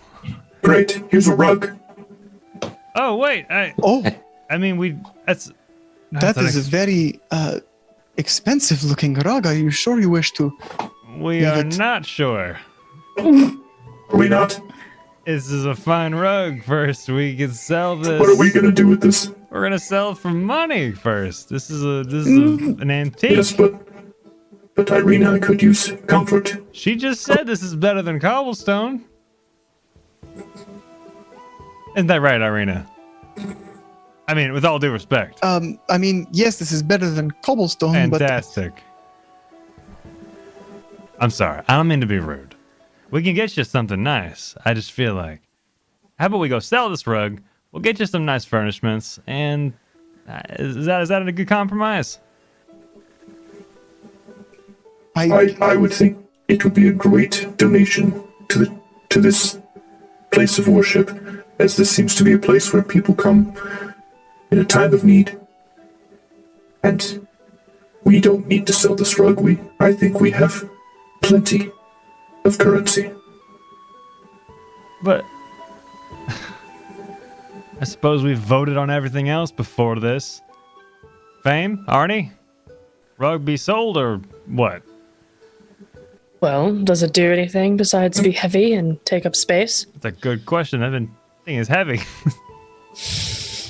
I would like to take a closer look at it before determining to just chuck it. Yeah. Just seeing if, like, is it made of gold? Is there anything archaic about it? Is there anything of special use that I can discern by my close investigation skills? Yeah, go ahead. Give me an investigation. Cool. That's a 17. The rug, you can't really identify maybe where it came from, but it's made of fine material. It's beautiful art craftsmanship. The imagery depicted on it is absolutely stunning. You could hang this from the wall as art if you really wanted to. You don't think it doesn't. You don't see anything that might denote any magical effects of it. But I mean, that is just from a tertiary glance. It does look like you could sell it for a good bit of money. It's very, very nice looking. Okay. My next question is, what is the use for money in a place like this? Are we settling in? Food, lodging. Perhaps we could use it later as a bribe. We could. Yeah, exactly. But that means I have to carry it around. I think we But have you're strong. plenty. I just kind of look at Arnie as you flex. I'm just like, yes. Yeah, I'm strong. Well, sorry for as I had just pulled it from my bag of holding. Oh, fudge! That's right. You have a bag of holding. Isn't that bag like super heavy though? What is in there? I know that those particular bags can only hold about 500 pounds. How heavy is this? Obviously not 500 pounds. I can carry it. A few things in it. All right, we can carry it around. I think it'd make good bribe. I'm only holding like 160 pounds worth of stuff. I think the bag of holding itself weighs 5 pounds, but it can hold up to 500 pounds worth of stuff in it. Yes. I'm not going to press this much further, but I think gold is a little easier to barter with than a rug, personally. Never know. As I lift a bag of, like a huge bag of gold from the bag of holding too. Mordecai, I do believe that some people prefer trinkets and storytelling items versus gold. It's good to have both. And we do have both now. That's very true. And given the fact that it's old and it's probably from here, we could potentially use it as a bargaining chip for people that are from here. Be like, look, here's your history. All right. Exactly like that, with that sing-songy tone as well. Yes. Compromise part 2. I'm going to summon a new rug, and I'm going to play a little fiddle, and all of a sudden, pigments of color splash from the strings down onto the floor, and a 5 foot by 5 foot rug appears beneath our feet. Well, through our feet. Is that an illusion? When I go and step on it. Yeah, you step through it. Fine. Mordecai, that is not. It's very plushy. Luxury. I tilt my head with an obvious, just, are you joking? This is Is this rug going to disappear when we leave, Mordecai? That doesn't seem very honest. This man is taking care of Irina for us. We'll be very far by then. I am a simple priest of a church. I cannot ask for this, even just a simple gift like this is, I'm very grateful for. You're very welcome. I can change the color if you want. It's red. Would it be easy to change the color? Yeah. I could not ask for more favors from you. Of course. Please. All you gotta do is change key. We're making so many enemies. Could you make it yellow? What do you think that, Arnie? Yellow. Yellow it is. This feeling in my bones. For the morning, Lord. And I trill, and it all the fibers turn to yellow. And I say, no one step on it. It is good to have some brightness back in this church. We've had to sell many things from the church to help all the people that come here for aid, but I see. In that case, we are not lacking for donations either. It is our books break even. I'll say that. Let me help with that. I'm gonna give him 200 gold. Oh my!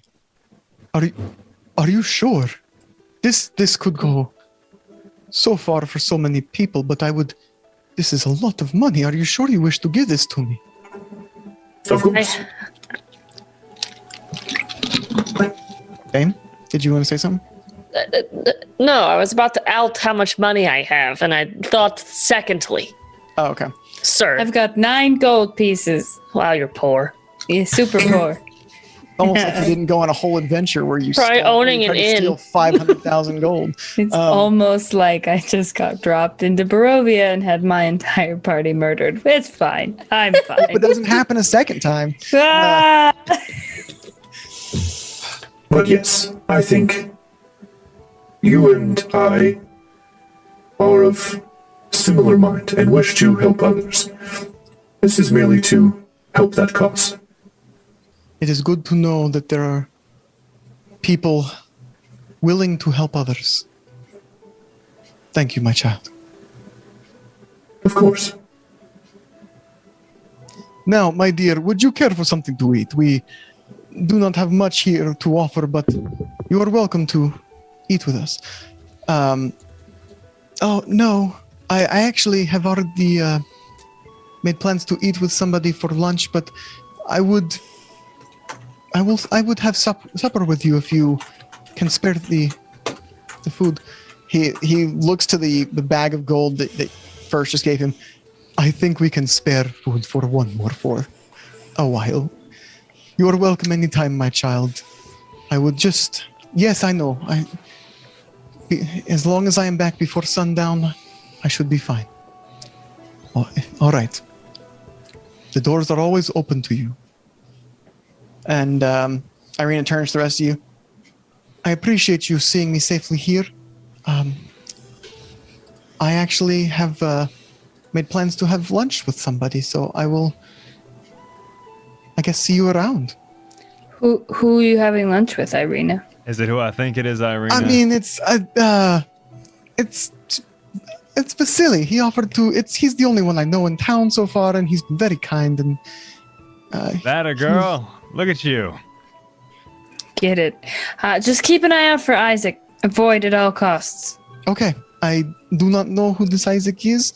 Father Lucian, Isaac is... I do not like to speak ill of others, but he is one of the real monsters of Vallaki. Wow. Speaking ill, Father, perhaps you and I should step to the side and you can just tell me your observations and not speak ill of him. Yeah. I have heard many confessions from the people of Vallaki, and he definitely strikes fear into the hearts of many. Do you know if he does this on his own accord, or if it is that of a wish brought on by the burgomaster? I cannot say. I do not know if it is of his own will or if it is of the burgomaster's will. I see.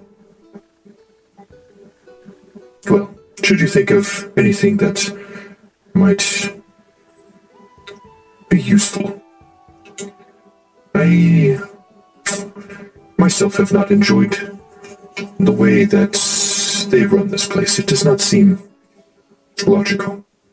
Oh, it is not as bad as it might seem.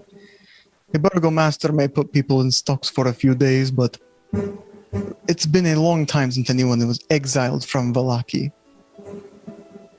Yes, but wouldn't it be just so much better if no one had to be put in stocks for a silly reason such as not partying too hard? It's good on paper. That is, that would be preferable, yes. But I feel the burgomaster may be overzealous in his beliefs, but it is, I believe, Isaac who is the real monster in town. Interesting. Well, thank you. Of course. And you as well are welcome in these walls anytime you seek. You need comfort or sanctuary from the horrors of Barovia. We will be sure to come and visit. He kind of gives you a head, a small bow, and heads off, continuing down the hallway.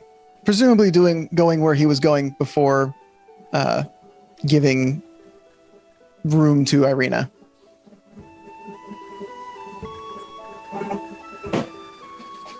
All right, friends. Irina's safe. We rescued the girl. Is it time for tea? Yeah, I'd imagine we better be getting to going. We got about 20 seconds before that rug is gone, so let's get out of here. We gave him actual gold, right? First, you gave him that was real gold that you gave him, not conjured fake gold that you. 10 seconds. Correct. I did not give him chocolate coins like a charlatan. And there's the rug. God, and I'm just gonna walk away. Like, I don't even know where Lady Walker's house is, but like, I'm gonna just start walking away from the church. I did give him 200 actual gold pieces. Thank God for me first.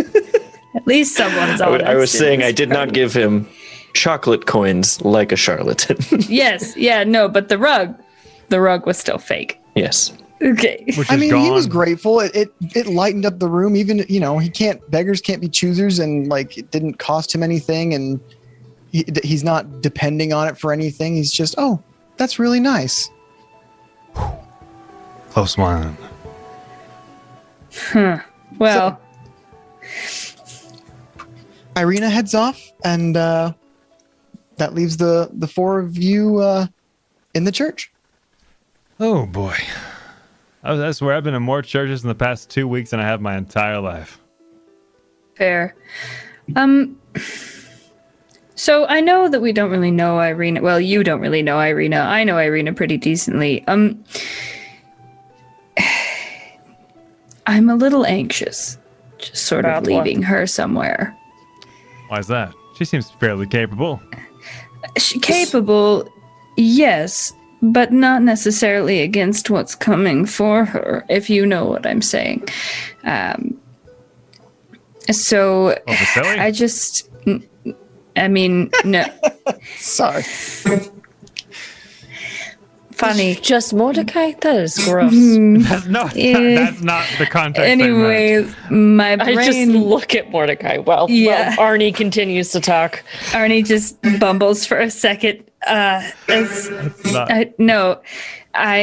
didn't even think about them doing that. Now I need to go punch Vasily in the face. Anyways, Strahd is, coming after her. And we didn't give the father any sort of warning about that, so no one's going to be super prepared if he finds out where she is and does, in fact, come for her. Shoot. I didn't think about that. How simple. We go back and inform the father. I think we... What if she knew something about this sword? She would have reason to know, right? Maybe. Irina? Yeah. We should ask her after her date. I mean, she's right here. Are we chaperoning the date silently? We can... Oh, well, I could actually do that.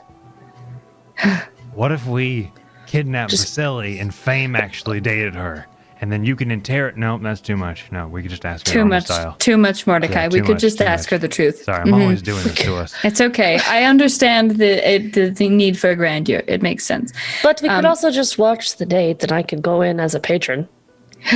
That's a good idea. That's all I mean. I don't mean stealing her and changing into her and being put into an awkward social situation. Why would you do that to me? In your brain? That's not allowed.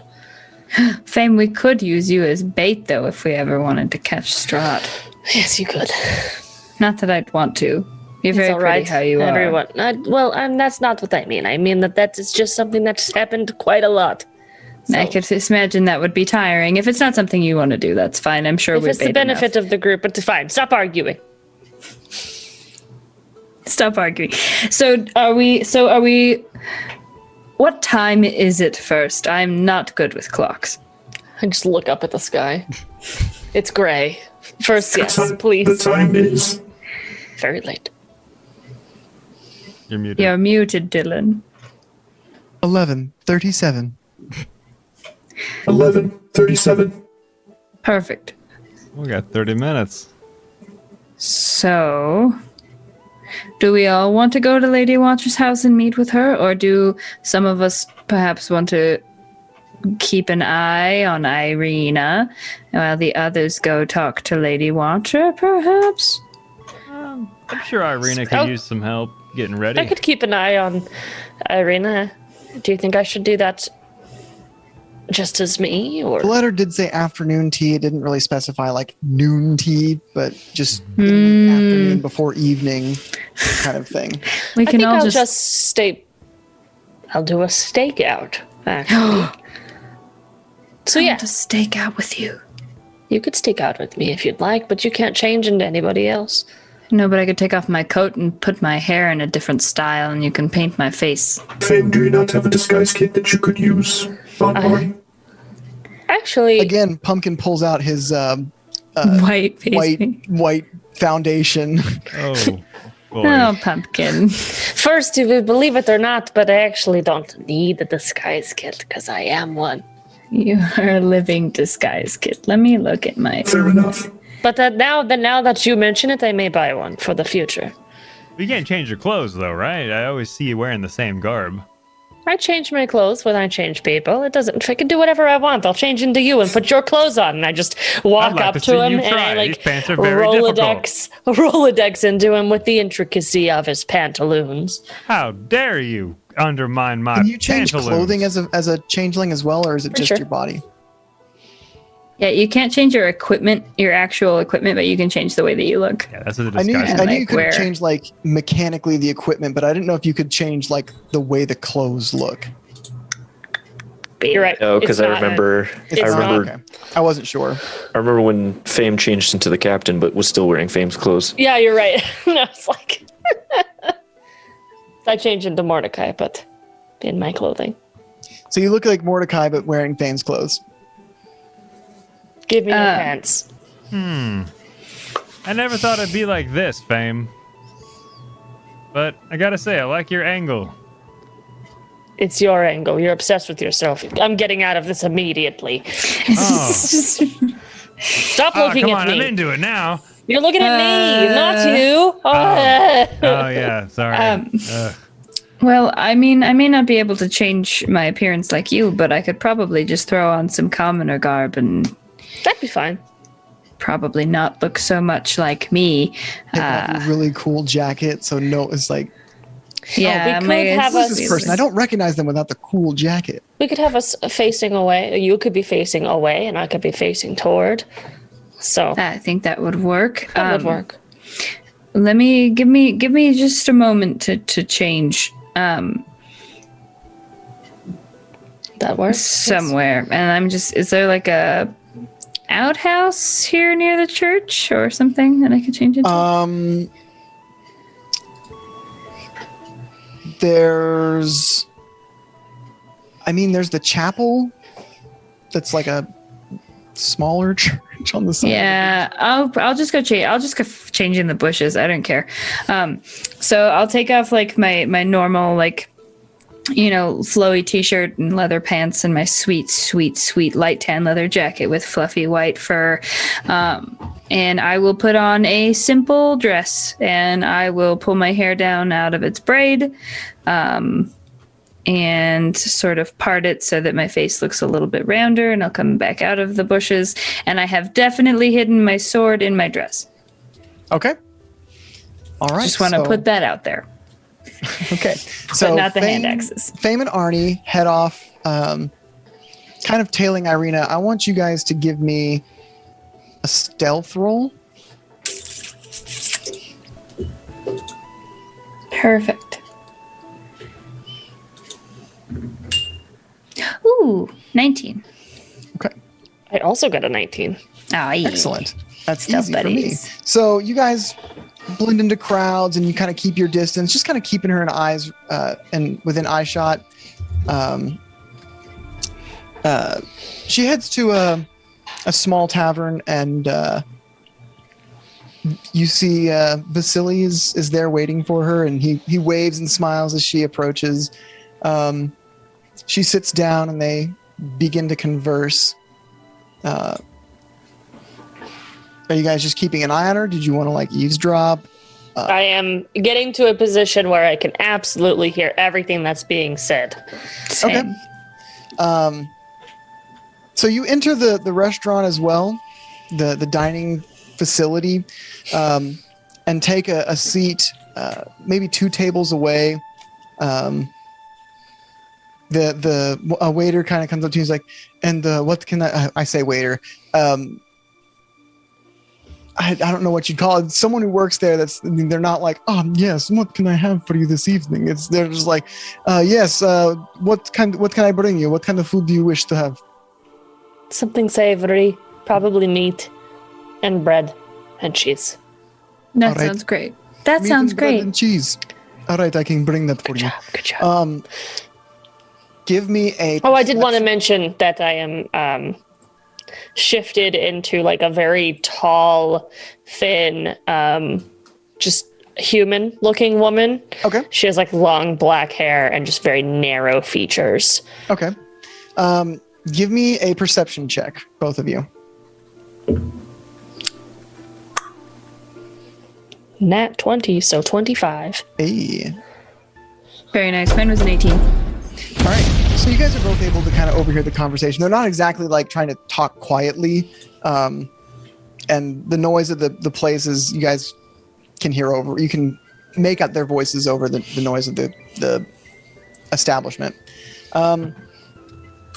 And Irina talks about, she's now that she's made it to the church, she feels a little bit more secure, safer finally. She felt a big relief when you guys made it into Vallaki, but she knew that the walls didn't really protect her. It was, she felt safer, but maybe wasn't. In the church, she feels like she's much safer. Vasily talks about how the town is, how the church might be a good place to be because the town is also, it's kind of a powder keg of tensions between Isaac and the Burgomaster's festivals, and there have been children going missing, and there's been a couple murders. Like it's just the tensions are high. But it's a pretty standard date, I guess. They're just spending time with each other. He makes her laugh a few times. And so Mordecai and First, what is your plan while they are eavesdropping on this date? First, And who did Pumpkin go with, by the way? I assume Not Pumpkin me. stayed with us since he is Not less us, than yeah. subtle. Okay. I'm officially outnumbered by creation. So Yeah, you literally have Nim, Pumpkin, and myself. well, Thistle ran off, but she tends to find my scent fairly quickly, so well shoot. It's me and the creations. I look at first Pumpkin, Nim. Well, masters, I suppose I should ask you guys, what do you want me to do for you? I do not know who you are referring to as masters, but I do need to visit a gemstone store of some kind. A gemstone store. We call that a jeweler. Yes. Yeah, I like shiny stuff. Let's do it. Let's go to get some jewelry. Who knows? Maybe Thistle likes something. To clarify, I am not looking for jewelry, just a gemstone. Oh, I thought you were looking to get pretty. A gemstone. Negative. What for? Why? I have something I wish to try with it. You wish to try? Did you find another creation and you're trying to make them? Because I'm not going to have a fourth. That's what you think. Oh boy, this is a fight I'm going to lose. Yeah, so gemstone it is. Better be on your good side now, right? Yeah, let's go find a jeweler. Can I roll for perception to find a jewelry shop for my good master first? Yes, you may. I will, I guess, also look around. Please do, because I got a 5. Please do. I am shaking in my boots. You're looking around, but you're definitely more just scared of the fact that there are 4 machines and 1 not machine. Well, 3. Soon Oh, yeah, to be 3. 4, because I'm going to turn into one apparently. So, no, he's like half joking, making fun of first. He trusts first implicitly, but he's more so just poking at him. I got a 5. What did first get? I got a 19. All right. So walking through town, you pass a couple places. You pass a blacksmith shop, Thimdul's Armaments. You pass an apothecary. The Third Eye Potions and Sundries. You pass a general store, the Dusklight Supply Shop. You pass a bookshop, Janvich and Sons. There's a Fletcher. There's a herbalist. There's a tailor. Actually, the herbalist is Jenny Greenteeth, who you met on the road. Is there any place that we need to get armor? I could use some armor that isn't There's heavy. a blacksmith. There's a blacksmith, and he might be able to work with not metal materials. There's a general store that might have what you need. You don't find any like gemstone stores. Okay. Valaki's the biggest town in Barovia, but it's also just a town. It's not a city. It's still on the smaller side. Oh. Maybe we can just pop into one of these general stores first. You never know. I'd say that is an agreeable course. Yeah, and if they don't have what they were looking for, we asked for the good stuff in the back. Remember that one. Okay. Gemstones usually aren't just going to be on full display. You're inviting people with blades and stuff. You know, it's a city thing first. Let's go in. I see. So you head into the general store, the Dusklight's supply shop, and you see a woman in her maybe late 30s behind the counter. Oh, hello. It's good to see you. Welcome. What can I help you with? Hello. I am First, and this is my friend Mordecai, and our 2 companions, Pumpkin and Nim. Well, welcome to my shop. Is there anything I can help you obtain? Well, First walks like directly up to her. I require a gemstone. Any will do. About the size of maybe a fist. Oh. That's a big gemstone. Yes. Even something common like, oh, I don't know.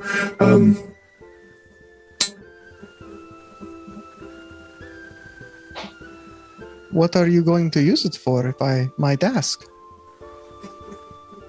I wanted to try some. That's too big. Magics. Necklace or something.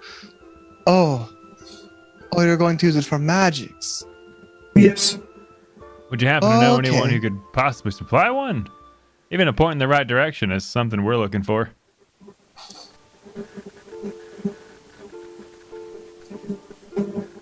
I don't know where you could buy one. The only people that really have gemstones and valuables like that would be nobles like the Burgomaster or Lady Wachter, or you could try. Well, most of the treasure has found its way to Ravenloft eventually. You could try stealing from there. Ambitious.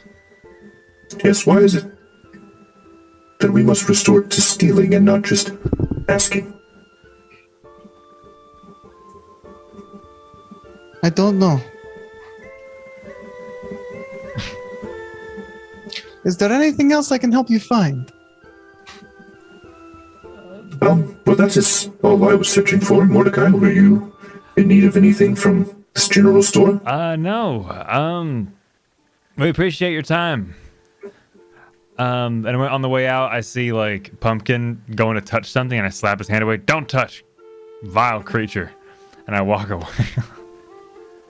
I want to slap his hand in response to that. Like, don't touch, vile creature. Oh, I'm so we sorry. walk out. No. Have a wonderful day. You She too, says, ma'am. I want to roll as you insight guys- as we're walking out to kind of gauge her sincerity. Okay. 13. I mean, you couldn't sense any ulterior motives. Alternative motives or being scared to provide it, I suppose, it would be another thing. She seemed kind of like a space cadet. She seemed very absent-minded. Okay. Sorry we couldn't get what you wanted first. While we're out here, I was kind of hoping just to look for some type of armor of some kind. I'm still wearing this huge... You see this thing? And it's like underneath his vest, which he has managed to put over this now, which is Thistle's old chainmail, which I've been wearing. Mordecai's been wearing this entire time, which grants him quite a bit of disability. So, I'm looking for something more leather. You know what I'm saying? Yes, I wondered why you were doing this. I figured it was just some kind of fashion statement. I know you're trying to be out there wild and crazy and such. Thank you. But I do believe we saw a blacksmith on the way to this general store. We could turn around and head that way. I'd very much like that. Let's do it. We're going to make our way back to the blacksmith that first saw. He's going to lead the way since he saw it. Okay. You make your way back to Thimdul's Armaments, and heading into the shop, there's a shop in the front, and you can see where the smithy in the back. It's got, a large chimney with black smoke just constantly coming out of it. Look for someone managing it. You see a dwarf with one eye behind the counter. The counter's like a good bit lower than a normal counter, and he's kind of leaning on it when you walk in. He's like, "Oh, welcome. What can I help you find, my friends?" Hello, the name's Mordecai, and I'm in the market for some type of armor that isn't this. And I show oh, it's so heavy on me by lifting it. Got anything? You leather wish in for here? some armor that's lighter than this? Yeah. This is not very heavy, my friend. You must have what we call baby arms. So, I'm much more a master weaponsmith, but I still make decent armor.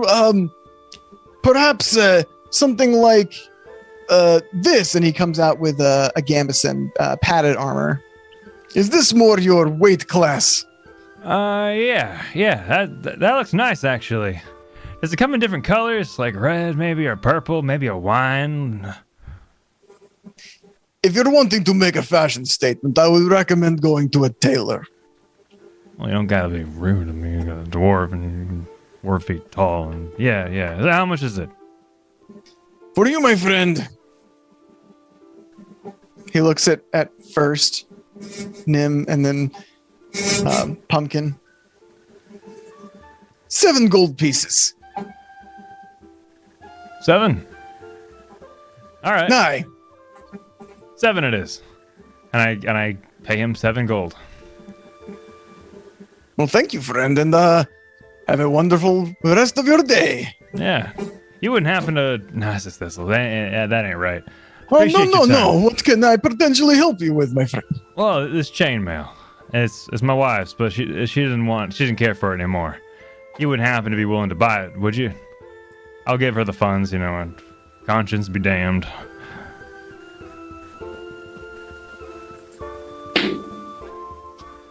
I suppose I could buy this from you. How does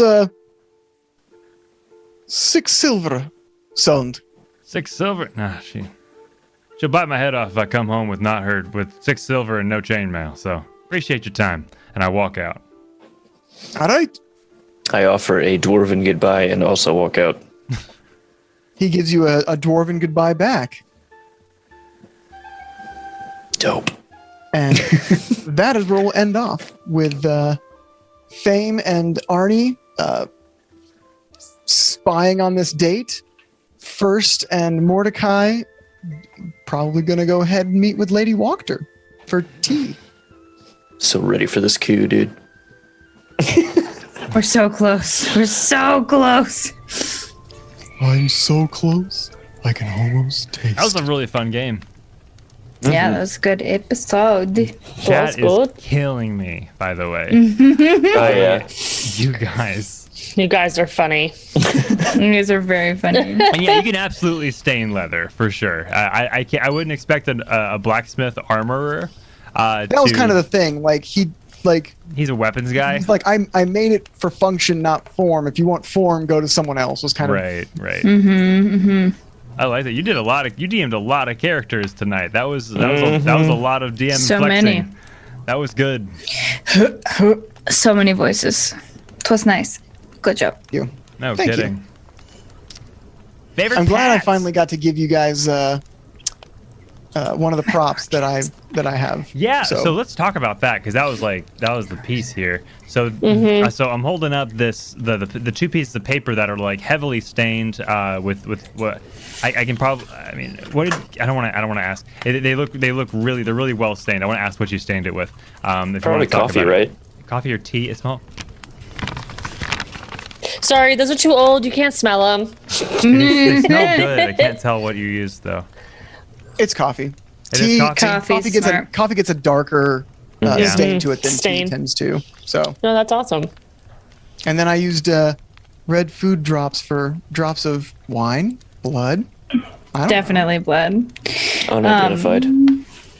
Too old Very to smell. Cool. Looks great. That looks awesome. Yeah, it looks super, super good. I love it. Well, I had to make a different one because it's edited and changed for the changes that I've made to the campaign. Sure. So if I gave you the one that's like in the Roll20 module that you could have in your notes in there, it'd be missing some vital information. Yeah, got it. Or maybe not vital, but like good clues it'd be missing. That old paper ASMR. No. So touchy. The favorite part. Favorite part was probably Arnie getting to interact with Fame a little more. I think Fame is one of the only ones in the party that Arnie hasn't gotten to interact with. It'll ironically be your date with Fame. Yeah, like we had a little date and Arnie got to wear a dress and try out a new voice tone, and Fame got to witness Arnie eavesdropping, like a gossipy little I think that was super fun. Gossip. And then also I assume they had some pretty solid discussions while they were out searching for berries, probably about berries. But I think that was great. And then also your voices and your characters, Dylan, super fun. Thank you. Enjoyed it immensely. I really enjoy Sumner's descriptions of his magic. Yes. I think you're definitely doing very well at putting your musical magic to life, and I appreciate you taking the time to describe what you do, even if it's small, not just bardic inspiration. Oh, yeah. And now there's a rug on the floor. He was doing bardic inspiration, and I every time you do that, I'm tempted to be like, do a limerick, like sing a little ditty. But I'm like, I'm not gonna put you on the spot like that. You don't have I to appreciate sing, Jen saying that because I feel like I'm taking too much attention. Which is I wish we all did that. I wish I did that. I would be doing bardic inspiration all the time, and I would constantly be going, I want to stop you right there. I play the song to do this, and now you have a D8. Say no, but I want you to actually sing a song, actually like. Can you just sing Disney? Excuse me. You are on your way. Oh my god. You can go the distance. Soraya says her favorite part is all of our lovely faces. Oh my god. god. Thanks, Soraya. Identical. I loved how much effort you put into that journal entry, Dylan. I enjoyed everyone's reaction to Pumpkin. Pumpkin's my favorite. Oh my god. I love the name too, by the way. I hope it's okay. I'm glad you guys picked the rug because there's a lot of I've said, I've done a lot of changing to this. I know Pon's run this twice? 3 times. 3 times. Did I miss one? And I'm glad that I've made a bunch of changes that I did because I was surprised as heck to see Pumpkin. Yeah, you may see familiar faces, you may encounter familiar plot lines, but they may be the same, they may be absolutely different. And I'm glad that that you guys chose the one with Pumpkin in it. 'Cause I'm stoked as heck for Pumpkin. Wrapped in the Pumpkin meowing rug, apparently. The meowing rug. I know. I'm so sorry for my. No. It was funny. Yeah. Yeah. I never heard it, so that's. I don't know if that's. You're the only one not wearing headphones. Good. True. Probably I'm the only why. one whose entire head is available to be seen. I know. I wish I could do you that. can't even see my ears if I don't have my headphones on. No one can see my new ear piercing. Monkey Man loves the cat meowing. Thank you, Monkey Man, for the support. My cat loves you too. I really liked I think my favorite scenes was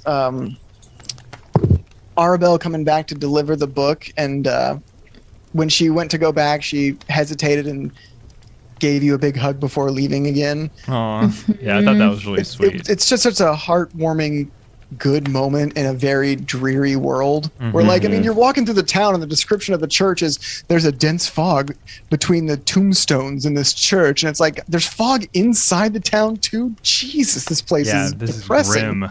Yeah, and I really like that too because Mordecai, he's clearly an asshole, but it takes next to nothing to get him to melt his heart kind of thing.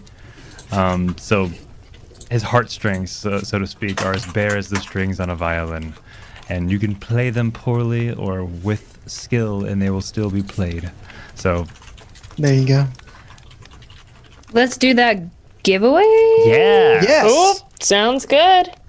This one will be the box for who will it be? I guess we'll do Fame's box. Okay. So, to win a box themed like the Ranger Rogue Fame. Are you more Ranger or Rogue now? It is 100% split. Oh, okay. Cool. Sorry, what level are we? 6? 6. Yeah. It's a split, so we're now gonna go the Ranger route. So it will be more Ranger. You can change your background now. I know. Oh, here we go. Next level. You guys, you guys leveled up. Oh, we leveled up too. What? We leveled up.